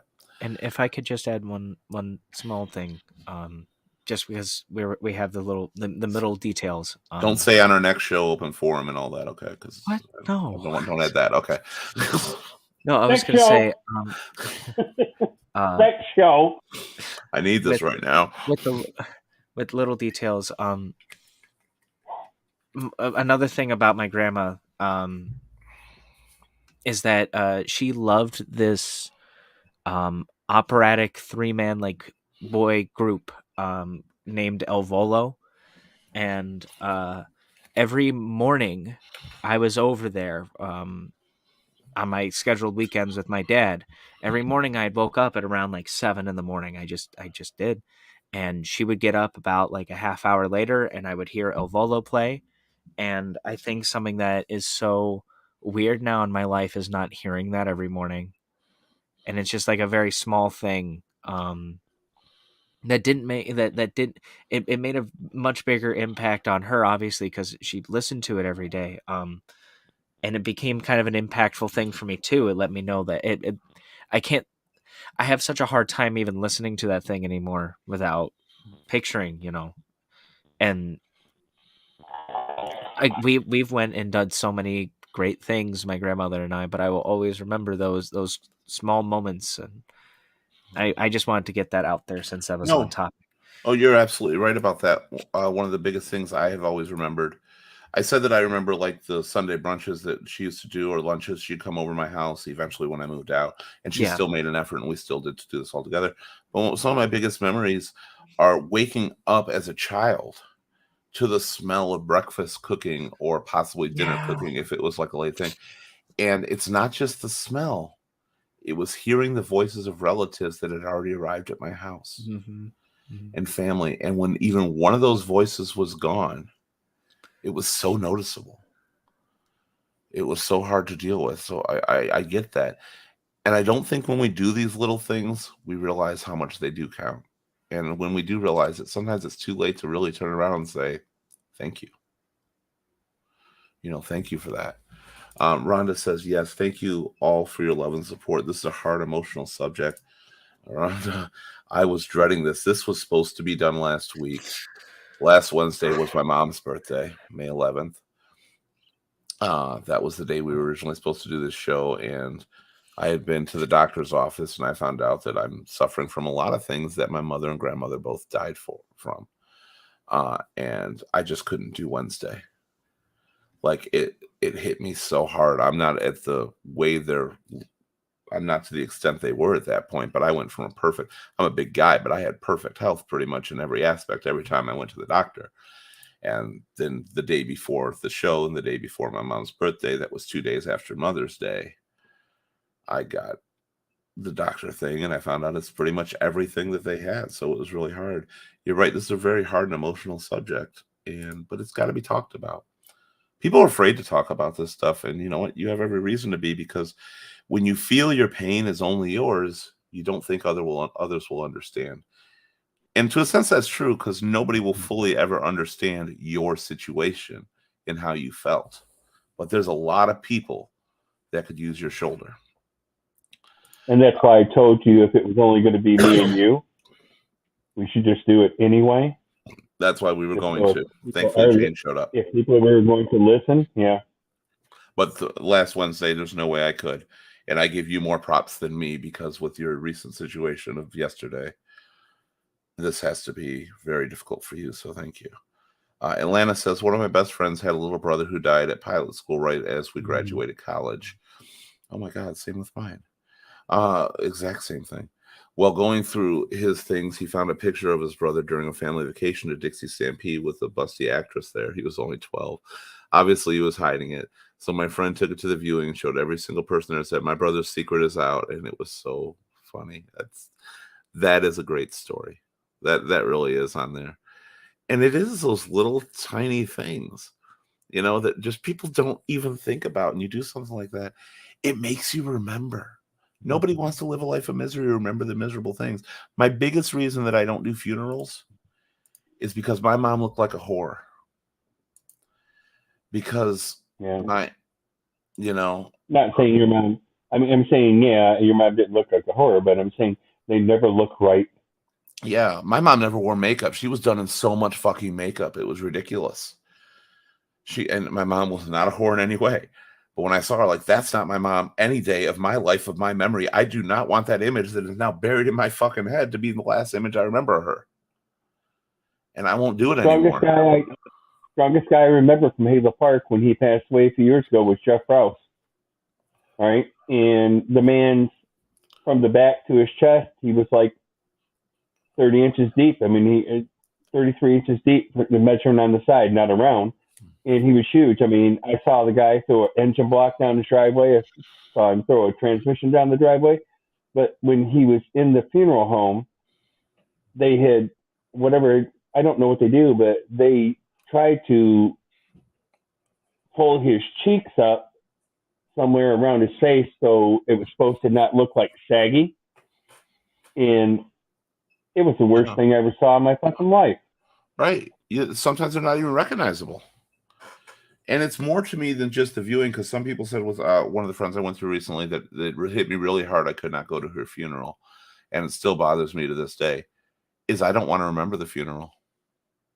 I don't want to be told about You want to remember. You want to remember the person as you remember seeing them when they're alive and not laying in the casket. Yeah. Mm-hmm. And even if I don't view them, I don't want to remember all the sadness. I want to remember the people who were crying at a funeral I even want to remember their faces of joy when she was around.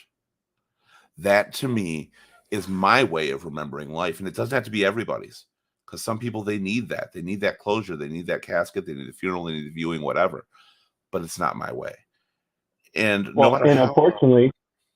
unfortunately, when my brother died, my daughter Scooter, she came to the funeral. All right, and that's the first time I'd seen her in years. And she came to the funeral, and it made my mom so happy that she showed up. And with me looking at that and seeing my mom smile and stuff, that's how I remember my mom now. Yeah. Even though I know that my mom came home after we buried him and like that, and she gave up. But that's how I remember my mom seeing my daughter in the And funeral home and smiling. I would totally actually agree with the thing with the family. As much as I don't really do funerals at all anymore, I of course would for a family. There's a difference, and that is one of those moments where the memory you got from a funeral home was a very happy one to hold with you. And for some people it is. And like I said, don't ever take what I say as being right or wrong, or you're stupid for going, or I'm stupid for not. You have your own way of grief. Just like you have your own memories in your own life, you have your own way of grief. Wayne's here. Wayne, I kind of feel like you're trying to be our new Bill, which I can approve of. Says life is short, eat better pizza, let's get Jets, and you're welcome. I do want Jets. Jets sounds really good right now. I want I want Papa John's. Their papadillas are amazing. I don't like Papa Ooh. John's, but I love those papadillas. Those are amazing. Thank you for that. Levity is always welcome. Jade is here, and Bill, in case you're leaving again, let me know. That's why I want my dad to fight. I want to go and meet friends and go and do things. Bill, you are that family. Ask Jade. Don't let him be a stubborn little bitch over there. You push him. He loves you and he knows it. Don't make Listen me to come me, up there, Dad. Keith. As far as funerals, Rhonda says here, you better come to my funeral. I will haunt you. Well, Rhonda, if you're going to haunt me, I guess I don't have to go because you'll be there. So thank you. I was like, and I'd rather you haunt me. That's the image I want to remember of you, because that is the kind of person you are. So we're talking about this stuff. How do you want to go? Let me get to these last two comments, and I'm going to hit that up 100% because it is about mortality. Slick Sticky, because we only have a couple here. So it says my dad was born 1953, May 18th. My mom, May 11th, 1953. Died December 13th, 2021. Today would have been his 69th birthday. Yes, my mom's 69th would have been May 11th. So, oh wow. So this is really hitting you hard on there as well. And that's how I felt last Wednesday. That's exactly how I felt last Wednesday. They even died fairly close. I mean, 10 years apart, but to the same date. I remember with my mom, we were on the phone. We were talking about what we were going to do for Thanksgiving. That's it. And when I said the little things, I want to bring this up. I brought it up on a show a long time ago. I hope it's not repeating for certain people. But when I had that conversation with my mother on the phone about Thanksgiving, and I hung up the phone, and the next conversation was from my grandma, who just said, I need you to pick me up and take me to the hospital. I mean, it was instant. I knew what was going on. And that I saw my mom, who was no longer inside her body. That phone call, just as I said, all the good things matter the most. I can't remember if I said I love you. I said it every phone call. We said it every phone call. I can't remember if I said it that one, because those little minutes matter too. Those little moments. And the only reason I bring it up is not because it's a sad moment. It's just to bring up that I would not remember that phone call today had she not passed away. I would not have remembered that phone call probably a week or two later had she not passed away. Those little things stick with you, so make them positive, make them good. Never forget to say I love you. Yes, Bill. I still have my last voicemail from my brother, from my mom, saying, Bill, I'm in the hospital. I'm ready to go home. and that's the only way I can hear her voice anymore. And I've kept it on my old phone. And I actually, when the service died and shit like that, I had to pull it in and stuff. But that's the only way I can hear my mother's voice anymore. I'm going to go a little bit off here since we're sharing stories. I want to share a small story about my mom that you just mentioned that reminds me exactly. I know how you feel. I do have that thing with the voice and wondering what it sounds like. I was cleaning up my computer, and when I was younger, about 20 some years ago, I made a euchre game that was online that everybody liked, and it was with live characters. I know that in today's world you see that everywhere, but mine was voice. There was no voice euchre games or anything, but mine was.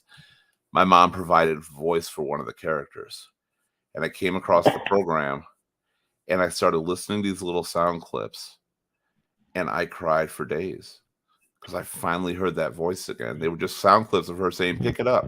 I'll take hearts, spades, partner. I'm going this alone." They were just sound clips, and it's the only way I can hear my mom's voice too. Bill's still listening; he's still got his stuff in, so but it's the only way I can hear I'm my still mom's voice listening. too. Yeah. That's what I just said. I said even though you're not there, you're still Oh, listening. I know that, and that's the only way I can hear her voice. I have no clips, no audio, yeah. no nothing, no video, and my brother got rid of the wedding tape I made from his first wedding, and that was the only other place I know that I had her voice on recording. And I was robbed a long time ago from my house, and I lost all the stuff from the wedding tapes. So when my computers were stolen, but yeah, and it's so hard. It's so hard to hear that, but at the same time, isn't there a comfort in it Mm. for you, Bill? There is, but it's still listening to her voice. It's like I want to hear her voice, but it just tears me up. Do you ever feel that you will forget what she looks like or sounds like?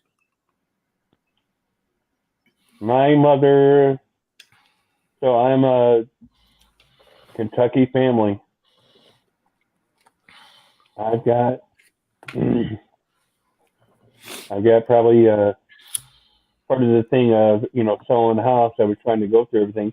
There's probably 60,000 pictures here.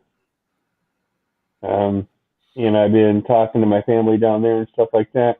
I will not forget what my father looks like or my mother looked like at point in time when they passed. But my thoughts in my mind are to remember them when I was young and they were happy and they Yeah. were good.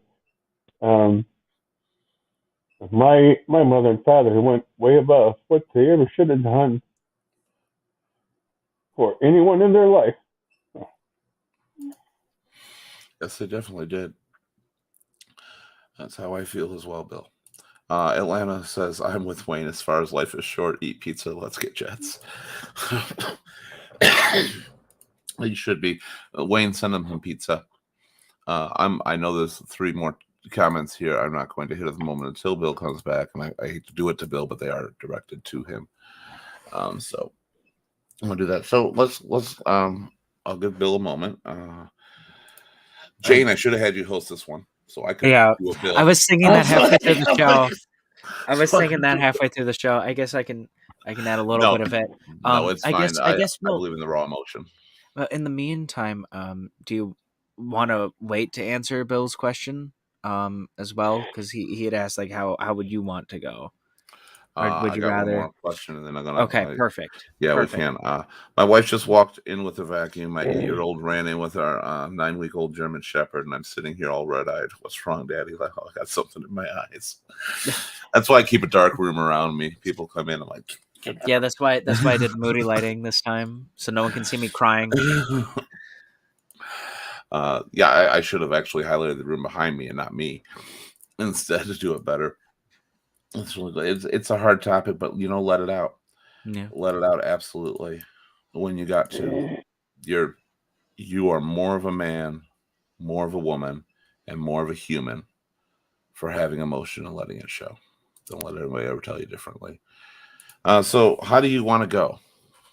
Okay, Jane, go ahead with that. I'll get to the other 3 comments. I'll wait till Bill's back. Go, Jane. You brought it up. You start. How do you want to go?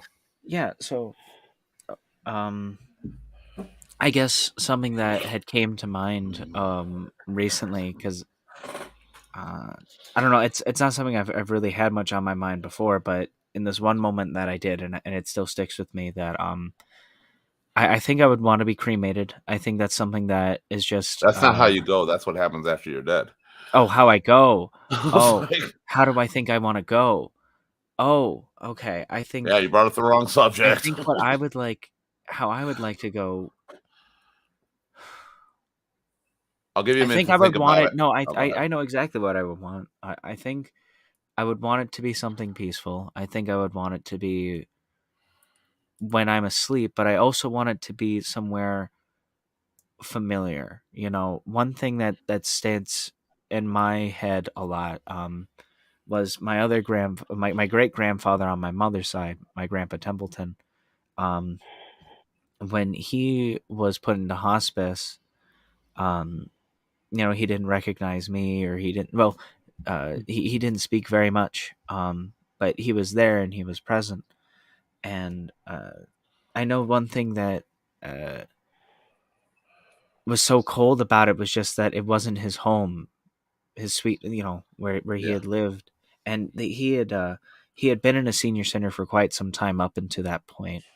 But I think back to that house, even though I have little memories of it, just because I was a kid when I had seen it. Um, so I think when I go, I would want to have somewhere familiar to me. I wouldn't want it to be somewhere where cold, like a hospital or hospice or Quick on somewhere that. away. If you're the one that's going, and I want to bring this up because I've always wondered. Hmm. You said he didn't remember a lot. Before I do it, Rhonda says the crying is allergies, too much pollen. That's what it is for me. My allergies are kicking my ass right now. They totally are. And this isn't helping because this isn't allergies, but they are kicking my ass. Uh, do you think it's better? We'll never know because we can't really talk to people because they don't know Hmm. to forget people around you. Obviously, it's hard for the people that love you, but as far as you personally, to kind of regress to a not knowing state when you finally pass. I think that's something that terrifies me a lot, actually. Me too. I don't want to forget anyone, um, because that's what makes life so beautiful, is everyone, you know. But if And they slowly faded and you got to go out peacefully without worry and fear and not knowing what's happening, do you think that somehow, like my stepdad was in the same situation? And something kind of Well, tells me there's got to be a little bit of comfort knowing that everything you had was there. You didn't get scared. You didn't fear it. You just went to sleep. but you have jump. You have jump. So when my father was in the hospital, when he was passing away, my daughter was just born, That's right? over to Rhonda's And comment, by the way. I took my daughter to the hospital, and I told my dad, I said, "Hey, Dad," I said, "You know who I am?" "Yeah, you're my son, my junior." And I said, "Hey," I said, "You got a granddaughter." And he just said, "Oh, holy shit!" And when my mom's daughter and her walked out the door, I said, "Dad, what'd you think of your granddaughter?" And he's like, "Huh?" So he was in that space where he wasn't there at that point in time. Um, I don't know if you can say that when you're dementia or whatever's going on, if you're going to be happier knowing that you had someone, or you're going to be happier knowing your life, or if you're going to be happier for that person knowing their life. It's And kind of a twisted situation. this is kind of where I come from it, and this is the thing that gets me is you still have your life, and if you die, that memory, that brain function that creates that memory, not going into afterlife, whatever you believe, but is gone. So you still lose that aspect of knowing your life. And my stepdad, when I went and saw him in hospice, they asked, "You know who this is?" He a big teddy bear. That's what I was. His son was a big teddy bear. He didn't know who I was. I was Mm-hmm. just a big teddy bear. And kind of it devastated me just to know that somebody eventually forgot who I was or anything like that. But then I started to think that means that the last memories he had with me, he wasn't sick, he wasn't hurt. They're good memories that he carried off before he went. And though he declined, when he did pass, he was comfortable and not scared. I think that's what mattered, because I hope that there's something in your head that makes you not understand death to where you don't feel it coming. And I kind of hope that a little bit. If you're in that situation, God knows I don't want anybody into the situation still. I don't want anybody to have to deal with it. I'm going to hit the 3 comments before that I said I wasn't going to hit until you got back and stay. We don't care about your emotion, Bill. We love you. Jade says, first of all, listen to me, Dad. Slick Sticky says yes, and that she knows. And he's right, or she's right, whoever Slick Sticky is, that they are right. And keep listening. And your dad knows your daughter still.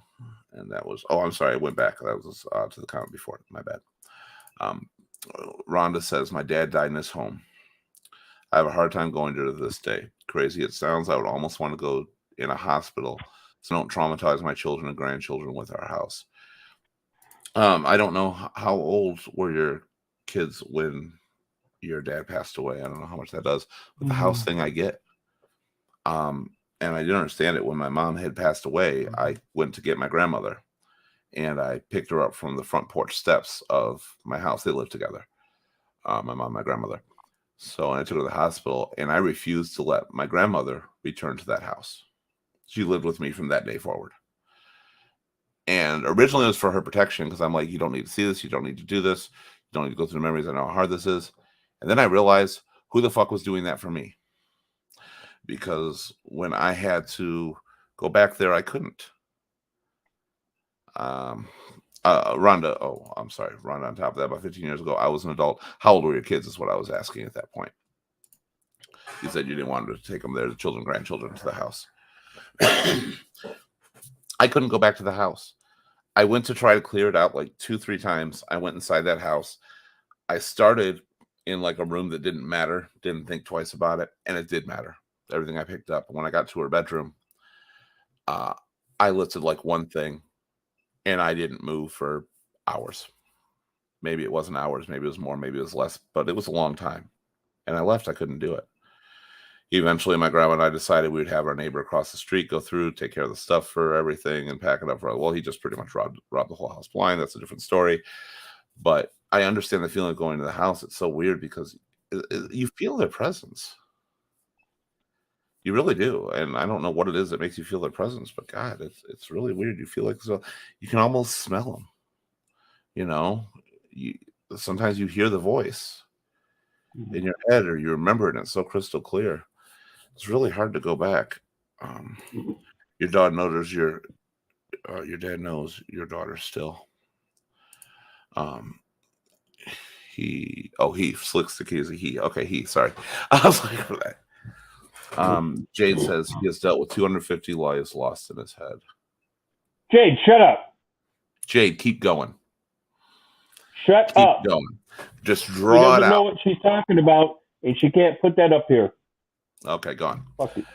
Okay, fair enough. Okay, but keep on him. Keep on him, Jade. Slick Sticky says, I was referring to you, Keith, even if you don't remember saying I love you. I love you on your final phone call to your mom. She knows. Oh, okay. Okay. That's what I was getting there. And I know she does. Thank you for that. I did actually think you were referring to Jade's comment on that point. And that's the biggest thing about it. Like, it wouldn't have mattered if I said it or not, because we knew it. If it was me who died, she knew it. If, her died, I knew she loved me. She knew I loved her. We said it every single time. But it's weird how that little thing hits you so hard. Like, and I'm sure I probably said it, but I don't remember. And I wanted the last words to my mother to be, I love you. And that would have been the last words of that phone call. I think that's what the biggest thing is. is I don't remember the last words to my mom. And until this very moment, on this very show, this very second, I never figured that fucking shit out. So, thank you. I don't remember my last words. It's one of those things. So my brother died, and he died here in the house. They brought him back 6 times before he got to St. John, right up on Newquender. All right. It took them an hour and a half to get from my house at 9 Mile, halfway between John and Quender, up there because they kept stopping and bringing him back. And when he was up there, he's on life support. And it happened the same thing to my mom. And my situation in my head always was I couldn't say goodbye to them. When you can't say goodbye, it's an awful, awful thing in your head, and it never goes away. Yeah, I think that's it. Slick Sticky says absolutely, we're the same way. I know he's referring to both comments or my comment there. Jade says, "I'm sorry, Dad, I shouldn't have put that up." I want to focus on one thing on here that Jade has constantly said so far. You said Jade is your stepdaughter, right? Or daughter-in-law? She's my Daughter-in-law. my daughter-in-law. Yeah, yeah. And you are her dad. I want you to pay She attention to calls that. me dad ever since I first met her.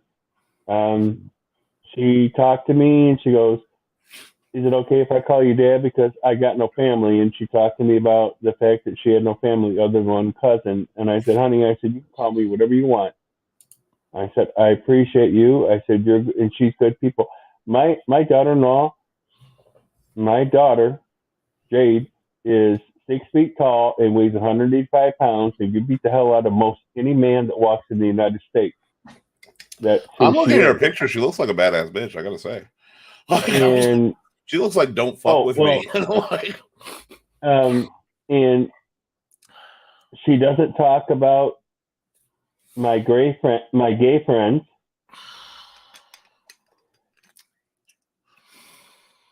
And she doesn't talk about white trash Christmas.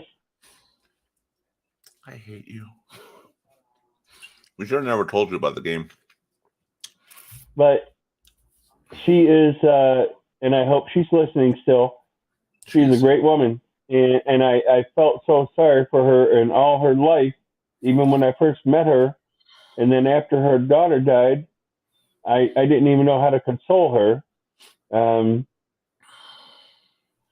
And she is, honey, don't yell at me. So she's a Romani woman, and she came into this country and she made her own business, a security business, where they guard celebrities and politicians and everything like that. And they, like I said, they got over 30,000 employees. I can't even remember it now, but over the United States. And she is so, I don't know how to say it. She is so a regular person instead of being an asshole. You know what I'm saying? She's got the money, but she is such a regular person. She loves everything. She loves animals. And when she first met me, she was just the greatest person in the world. Sounds like a person you should take some pride in, and you should pay attention to the things she says. I think you really should, because she obviously cares greatly about you, and you need her. Well, she says good things about me, but you know. Well, listen to them. Outside sources are usually a lot better at understanding other people than ourselves. I would listen to her. She clearly does love you. You are her family, and she is your daughter, and you are her dad. And that's what you got. And you guys got each other. And I don't know Jade, but I know her dad's a pretty amazing person. So we hit a lot of that. That was that's a lot. And still feel free to comment about anything you want to talk about here. There's nothing still off limits, no matter what we move to. Let's go on to our own. Let's go on to our own mortality. We were going to hit several steps and stages throughout life, but we're not going to, because the first stage pretty much conquered the show, which was being face to it. You said, how do you want to go? My answer is simple. I don't. There's nothing appealing to me about going. Right. Going back to people I've lost. My fiance hit by the car into a Halloween display, alive for 12 hours while she slowly died a very probably terrible death. I'm not going to say traumatic because she isn't traumatized from it. She's dead. But a very, very painful death. My mom died just unexpectedly, went to the hospital, started to lose consciousness, and was gone before I was ever there. She just thought she was sick, went there, it was a matter of minutes. My dad had to suffer through hospice, eventually forgot who I was. And when I say dad, it's stepdad. I don't know my real dad, so understand why I keep correcting that. Didn't even know who I was, and slowly went from stroke to stroke, and eventually I lost it and went out. My grandma is the only person in my life that I held in my arms and watched the light disappear from her eyes while being with somebody she loved. And that's a pain I never want to experience again in my life, watching that light disappear. Going from focused on you, and when you've never seen eyes look, and I hope nobody on this panel, and I think Bill ever has to see that view of somebody's eyes when they die. Because you can't describe it. And I never want to see that again. There's no good way. There's no good way to be quick. There's no good way to be slow. There's no good way to go. I don't want to drown because that would suck. If you're going that way, I don't want to drown. I was like, there's only one good way to go. How's that? I want to have my dick in some girl's hole, one of the three of them, and before I go. So that's it. I knew it. I knew that's exactly. And we're talking sex show, so drink, Keith. Shut up. Why you gotta do that? See, I don't do that to you when you break down. But it's true. I mean, this is honest. I mean, I've said this all my life. All right? Yeah. So when I was young, I was a big fucking whore. Whatever. I fucked tons of girls and shit like that. But when my friends always ask me, how you want to die? How are you going to die? I was like, I'm going to die with my fucking dick in somebody's fucking ass or mouth. And I'm just going to go, oh, sorry, I'm done. Boom. And I fucking fall back and gone. Well, I mean, that is a good last memory to have in a sense. I think my dad said the same thing. I get it because that's probably some of the most pleasuring times of your life. So it's kind of a good way to finish it off. So is vulgar as it may be, which is okay because we're vulgar people sometimes on the show, it makes a lot of sense. Rhonda says she wants to go surrounded by love.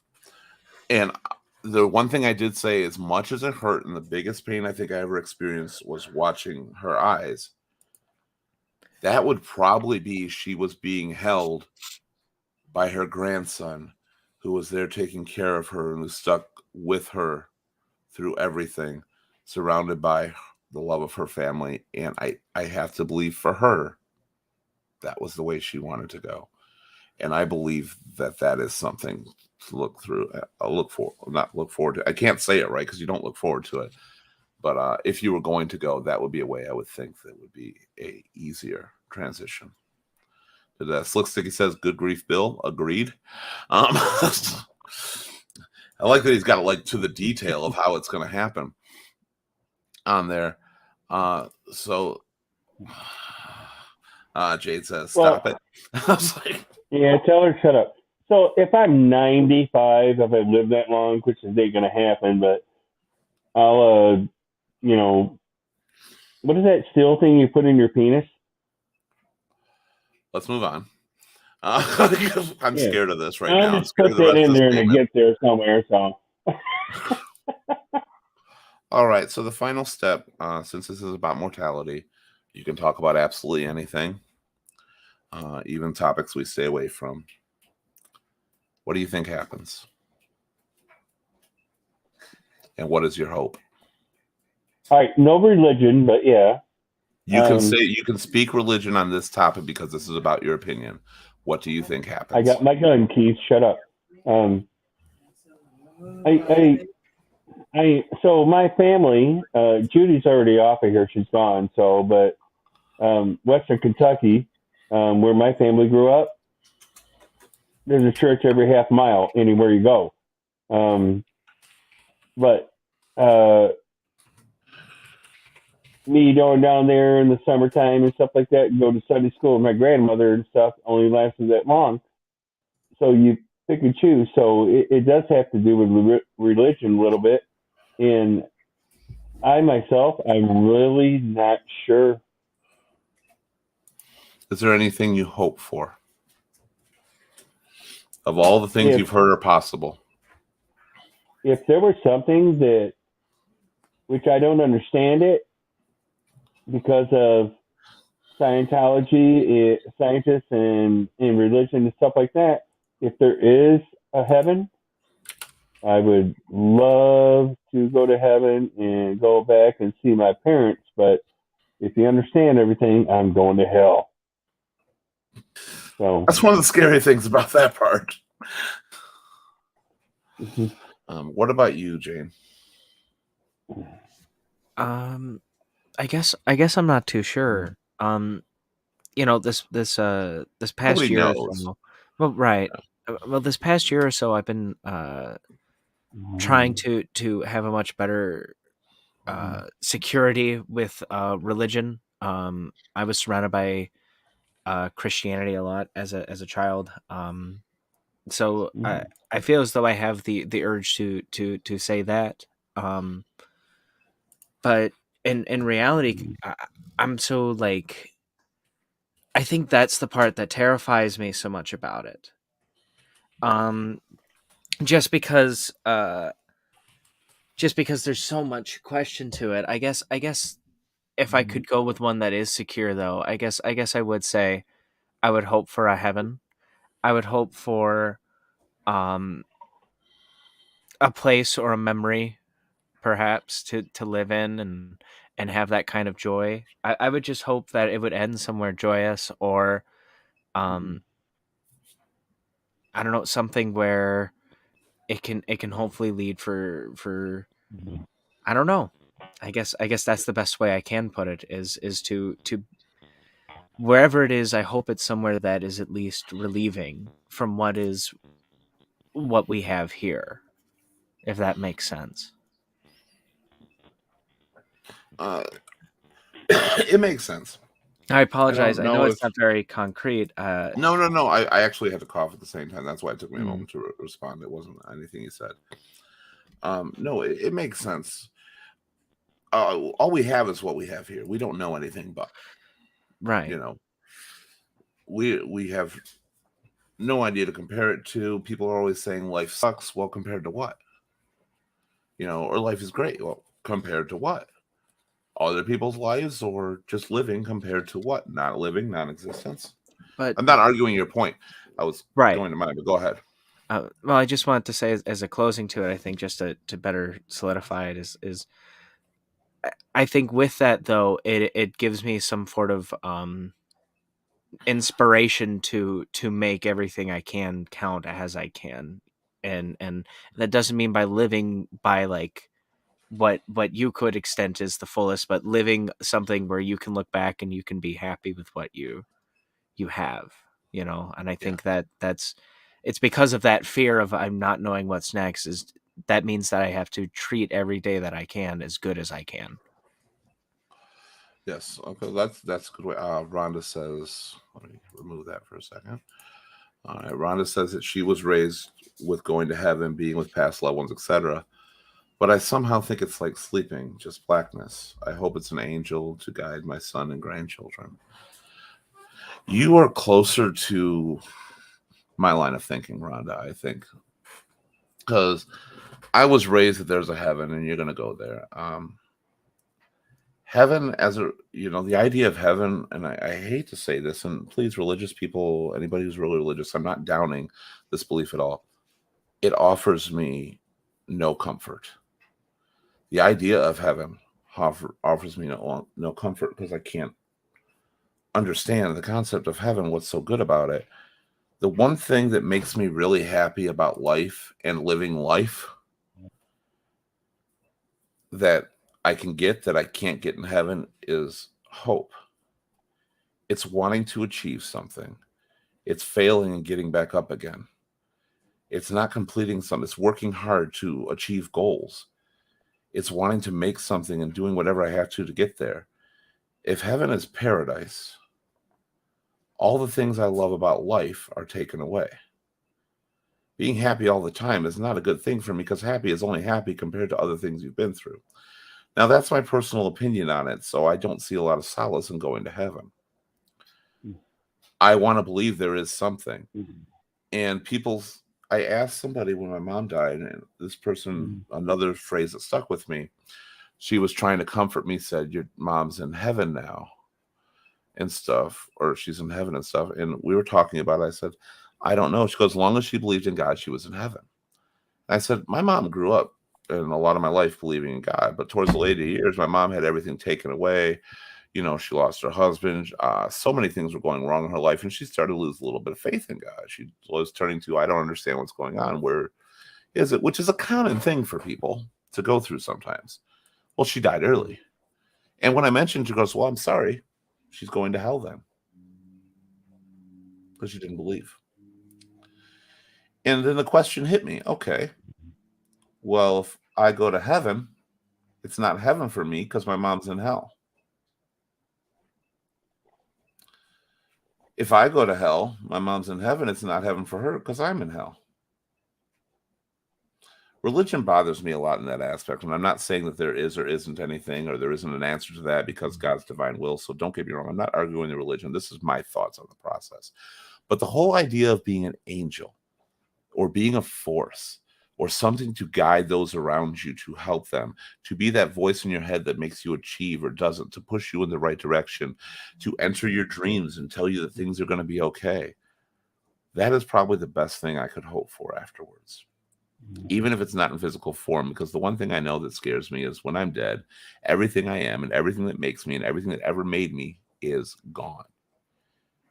It's no matter what existence, whether I'm reincarnated, whether I live on a different plane, me on this planet and everything I am and how I think and what I learned, because I knew nothing born into this world, is gone.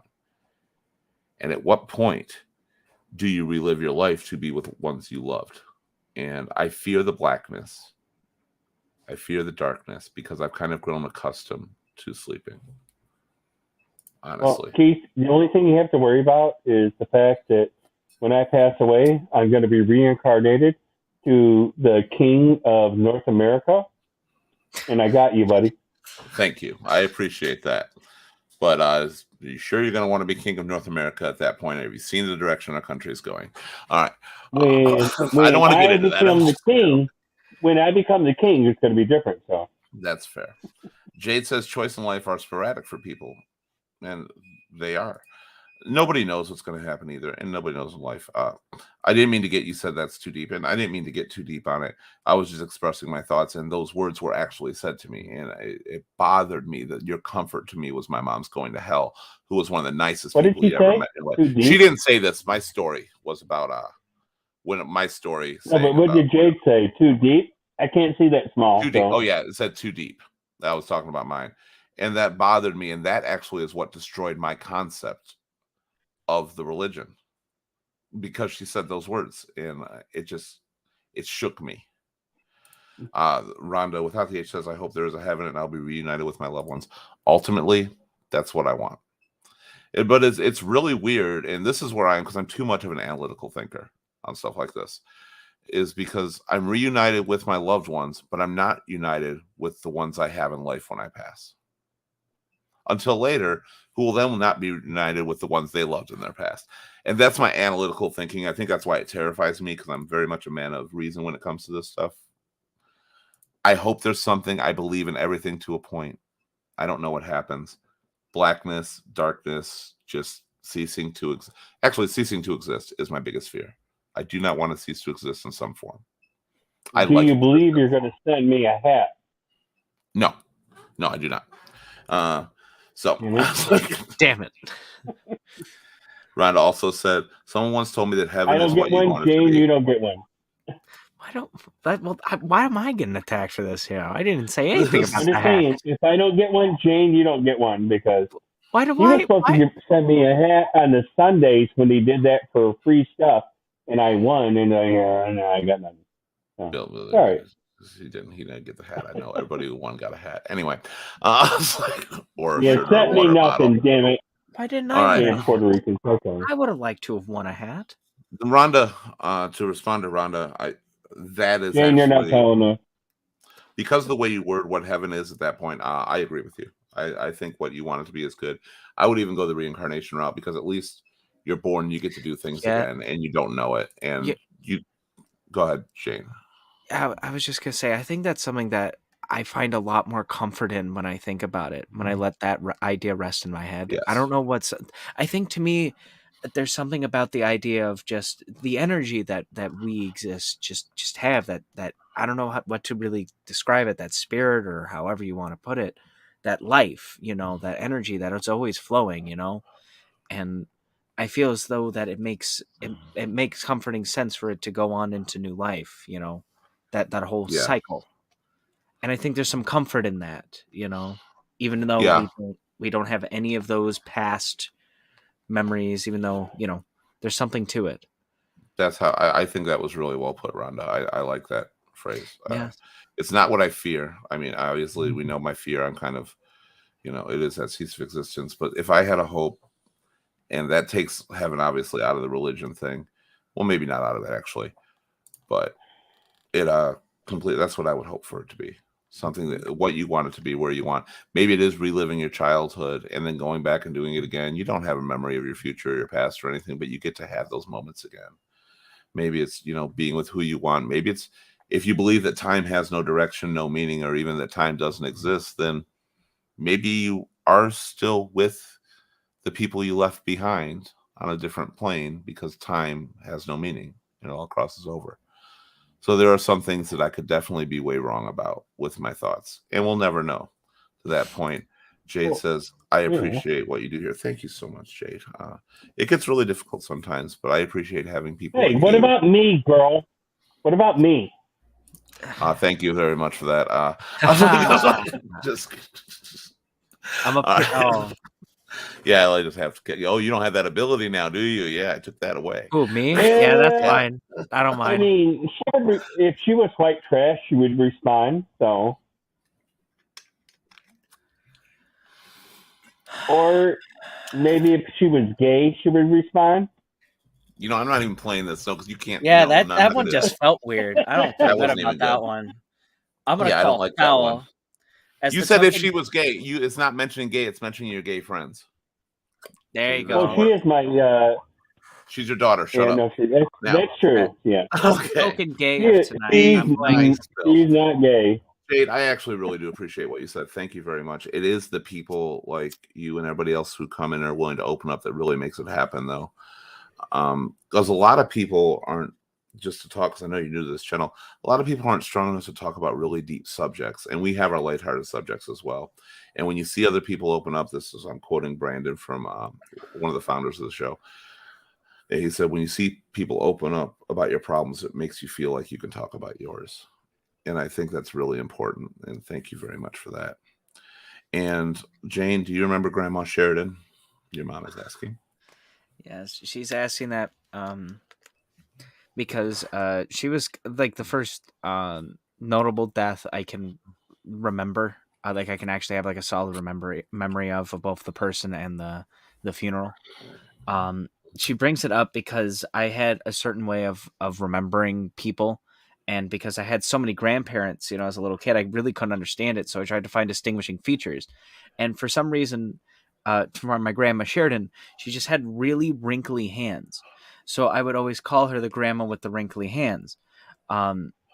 She's talking about that story. So yes, Aw. yes, I do remember. Little details you do, and that's how, especially as a kid, that's how you refer to him, Grandma with the wrinkly hands. I Yeah, like that. yeah. I take it the other one didn't have them. Not quite as no. There was my because she was my great grandma, my grandma Sheridan. There's my mom's mom, who I would remember because she had very red hair, very orangey red hair, which I love. I'll to tell you in death. a second, Bill. I feel like that fit her personality so well. Jade and then, says, grandma with the wrinkly hands. Dad, why you do him like that? I'll call you when you are done. I like Jade. I hope Jade's back. Woman, Yeah.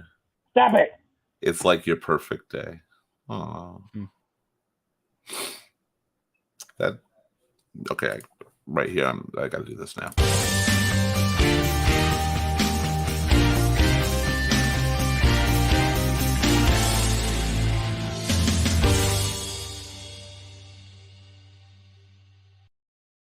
I mean, death is coming for us all. It's gonna hit us. It's gonna eventually take over, and we're no longer gonna be here. No matter where we go afterwards, no matter what happens, we will never know. Nobody will ever actually know until we're there. The one thing we do know is what we leave in our wake. It's how we live our lives. We're constantly bombarded with tragedy. The few I know more than you, Jade, and also few I know more than Bill with what we've talked about before on this show. But definitely, Jade, for this show, few I know more than you, and so recently too. What we do with it and how we choose to live our life being here is what we have to focus on, what we have to counter with. I always think that my life is the worst in the world. I've lost more people than anybody.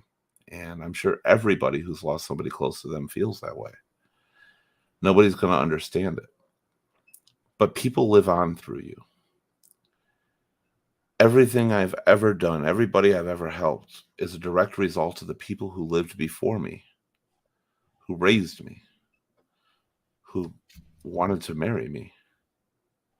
They impacted it. They changed the lives around me forever. And when I go, I hope that what I've done is going to impact everybody around me who's still alive. And they're going to be stronger for it. And they're going to be better. Tomorrow is not written. Tomorrow does not exist. The date, death of your death, the hour and the minute are unwritten. You don't know what they are. So live for today. Live for every single moment. Don't take anything for granted. Say I love you. Do nice things. Say thank you. Don't leave angry. Don't not talk to people. Keep them in your life. Don't take them for granted, and don't think they'll be there tomorrow, because sometimes they won't. And you'll regret the moment you thought they would be. Be happy. Keep people happy. For people like Bill and Jade, keep yourselves close. Listen to each other. Take advice even if it's not what you want to fucking hear. Because it's what the people around you that you love want for you. Show your love back. Be there. Sometimes each other is all we have. I am Keith Livin. This has been Your Shoulder Voice. Today's topic has been being mortal. It was I don't want to go further with the closing, so it's been being mortal. And it is about death, something we'll all go through that's on everybody's mind at one point or another. Some people, I don't fear death. That's just, they do. They just hope that they're right about what they think. You're not alone in that. Next topic, I don't know what it's going to be. We have not even decided yet, so I'm not putting it up. But I do know. Hold on one second. Our next show will be our open forum show on Sunday. We'll be back for that, I think. Ooh, open forum. For the people who are new in the chat, of course, our open forum show is we literally pretty much talk about some current events going on, but we talk about anything you want to. So if you've got anything going on, you got a promotion, you got a new car, your life's going really well, or some tragedy happened, you want to bring it up. I don't care what we're talking about. Your story is what matters. So you bring it up, we'll talk to you about anything. It's an open forum. It's your show. That's what we're here for. And we'll be there for that. Don't forget to like, share, subscribe, and follow to Ear Shoulder Voice on Meta, Twitch, Twitter, YouTube, Instagram, and LinkedIn. We're on all those. We bring you new shows every Sunday and Wednesday on here. Well, not everyone, but we try to do it on Sundays and Wednesdays, 7 o'clock. This one we started late on. It was hard to get a panel actually for this one because it's a very deep topic. So we want to make sure we could do this. And it was very hard for some of our panelists, which is why at this moment I want to give a very special thanks to the panelists who came on here. Bill, starting with you. Thank you, Jane. You're more of a man than I am in the sense of being able to do this because I was a pussy and chickened out on Wednesday. I couldn't do it. So the fact that you did this, that means a lot. Worse tonight when I go to sleep. So, but I appreciate you, Keith, for doing this. Yes, it helps so many people when I say it's hard to get people on here because it's very hard to talk about this stuff, but being on here, you help so many people that can't, that are afraid to. And it helps them understand where they are and how people deal with it and get through things. The truth is, when it comes to death, you'll never get over it. But you got to focus on life. It's the most important thing. And Bill, you have something to focus on. You listen to that woman. Jane, I didn't expect to see you on here tonight. I didn't expect to see any other panels on here tonight. And then you came on and you had a lot to say. And you're a good example of some of the stuff that people have gone through and how their memories do and what impacts them. I appreciate everything you had to say on this show. You've been through a lot as well. And you, as you've shown, you talked about things for the first time that you hadn't talked about before. And it can be really hard, but I'm really glad you're here to open up about it. And I hope that helped you as well. Thank you. Yeah. I'm going to go through a couple comments before we finally put this. Rhonda says, give Bill his due. He has earned a lot, and that's true, or earned a hat. It's true. No, he had to win that hat. Never mind. I take that back. He had to win the hat. And as long as I don't. Shut up. Okay, maybe I'll get Bill a hat. On the Sundays when you're giving them away, I won the hat. You bitched about that you should have won that hat. You should totally. I won the hat. You should totally give him the hat, because then that means I have the possibility someday of getting a hat. Jade says my dad has lost more people in his life than anyone I know. I'm not even responding to you two, by the way.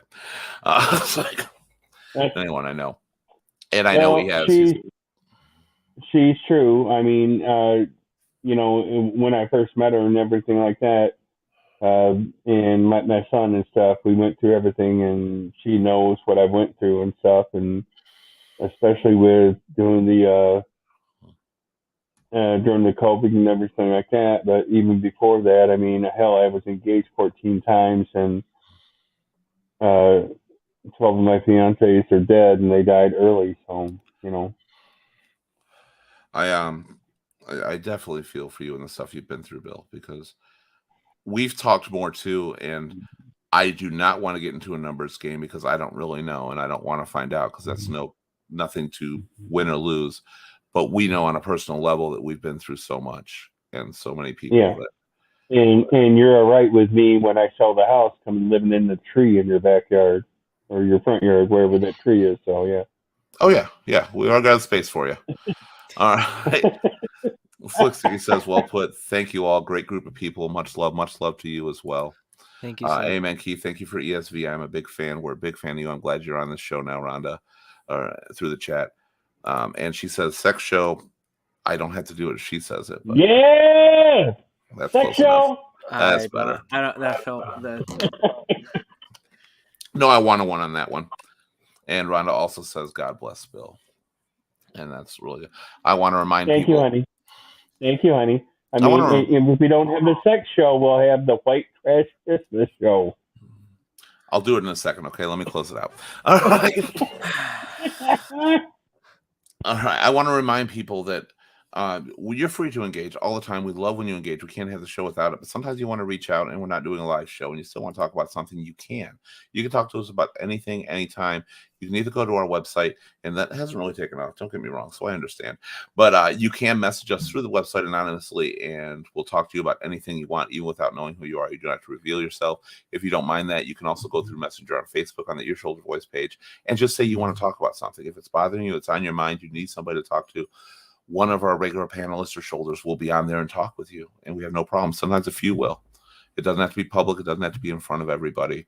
Sometimes you just need a voice, an ear, or a shoulder. And let them know that if they want to get on the panel, they can join in too. Can I go through the routine of closing the show? Thank you. I figured I'd push it to you real quick. So, what does that say? What does that say? Hey. Don't forget, you can join the panel live via video, audio, or phone anytime, and you can be on any Only show. thing I look at, Keith, is introduction. See that last guy on the picture? He's such a good-looking young man. So, holy shit, yeah. Oh, the little Ear Shoulder Voice icon? Yeah, I know. I used to it's me, enjoy get the it. music. The music's really good. All right, all right. Yeah, the music has changed, and I really like the music we have now. Yeah. And it's part of the outro. So I want to thank everybody for being here. Thank you, everybody in the chat. Thank you on the panel. You guys have been fantastic. The show can't exist without you, and we will see you all again on Sunday for our open forum. You all have a great night. Bye. See you guys.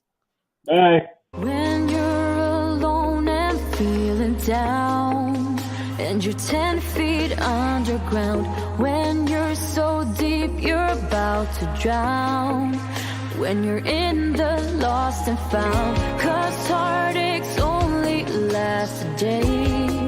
Ooh, but your heart will never fade away. Go out and find your way. Don't let them take your soul away. Not a week, not a single day. Hold true to what you wanna be. Never let go, and here's the key. Being you, yeah, only you. Only you. Being you, yeah, only you. Only you.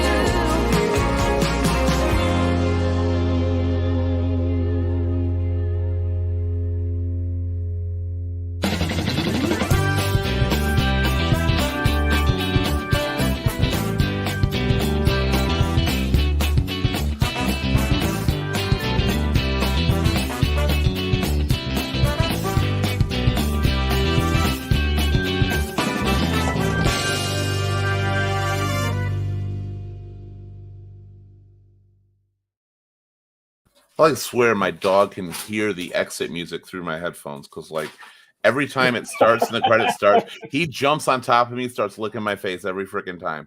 He's like, "Oh, you're almost done. You're almost done. Time for me. All right, you can spend time with me now." That was insane. That music slaps though. I sing to it every time. I love it. That's my favorite. I've changed the music. I try to change it every season. And Yeah, I don't know if I'm going to change it from this season. I really like it's that so one. good. It's Yeah. so good. I'm going to do. Thank you so much. Shit. Hey, did you just go? Oh my God, my dogs are going nuts now. All right. So they're eating everything. So that was, It was a good show, Keith. deep. That was deep. That was a great hard. show. Oh my God. That was a fantastic show. Oh my God. I hate to I mean, admit that I still have tear ducts, and I try to tell people I don't, but I actually do, and I don't like to show it off. Well, I lost a little bit. That's why I walked away. But Yeah, it was good. You got to sometimes. You got to take that burn, but you're here and you went through it and you did it. And Bill, again, I'm so sad to hear everything you've been going through, especially now. I mean, even that's kind of a weird sign thing that we put it off, and now I know it sounds weird to say, but you know what I mean. We wouldn't have had anything like this. because I'm scared about her because I don't know what she's going to do. She lost her kid last year, and she just lost her husband. And I love the girl to death. I mean, I've only met. She's gonna She's get only to been know. at my house she's only been at my house like 16 times in 3 years, and that's not a lot actually. But she's a good woman and she's smart, but she's just like totally gone. And after I put it up on our thing the other night, I was with her on the phone all night and then all day today and stuff. And I just tried to tell her, I said, well, maybe if we talk about it on Keith's podcast, you might listen to something and hear something that may, help you in your head and stuff like that. And she goes, well, I don't want to do it. I said, I'm going to be on the podcast if you want to listen to it. And she's like, yeah, I can probably do that. And I said, all right. I said, I want you to do that. And I told her at the point in time, I said, I can't get there. I said, you do what you have to do. And then you come see me and stay with me for a while. So. Well, I hope that your words bit you in the ass. I hope that she said a lot of things that helped you. I hope that it helped both of you greatly. Well, Keith, like I said, I already told my daughter, Scooter, I am not going to go through any kind of radiation or chemo or anything like that. If anything comes down to that point in time, which I'm not there. I mean, other than you can tell probably that I am so much redder than you guys, and that's my circulation problem. I have very bright lights. Well, I have very red skin, and I've already told Jerica, Scooter, I told her, I said, I'm not going to do it. I said, it's just going to be what we're going to deal with. And Bill, my daughter told me the other day, you're moving into my apartment complex when you sell the house. So, Bill, you keep in yeah, contact with Jade and you keep in contact with everybody else, and you start making sure that you all have somebody to hang on to and somebody to cling to, somebody to talk to. And then you discuss that with people. Sometimes our biggest decisions, and you can stick with the same one, but sometimes you got to talk about it. Don't decide and just be set in your ways. Listen, because well, no, people I love still you talk. I mean, and you I love them. talk to my relatives down south and stuff like that. And Keith, I talk to you when I can and stuff. And just informing people just lately about that I had a grown son and my relatives down south. That I had a grown son and he just died. And they're like, what? And like I told you, my family down in Western Kentucky it's a Bible belt. You go a half mile and there's another church anywhere you go, type of thing. So I have two cousins that don't judge me, and I talk to them and try to tell them about Jade. And Jade is she's Romani, Yeah. and like I said, I mean, she's mid-30s, and she's a beautiful young woman, and Yeah. she was married to my son. So, and I don't know after that when they say anything how to deal with them or drive down there and beat the shit out of them. So, Well, talk and figure it out. Mm. There are answers. There are answers. Just gotta decide. Be sure to get me the information. I would like your son's name. Get it to me later, because I'd like to actually, after this show, for a few people out there, put a little in memoriam section at the end of the credits. So be sure to get that out to me, because That would be amazing. I agree, because he was also part of this show.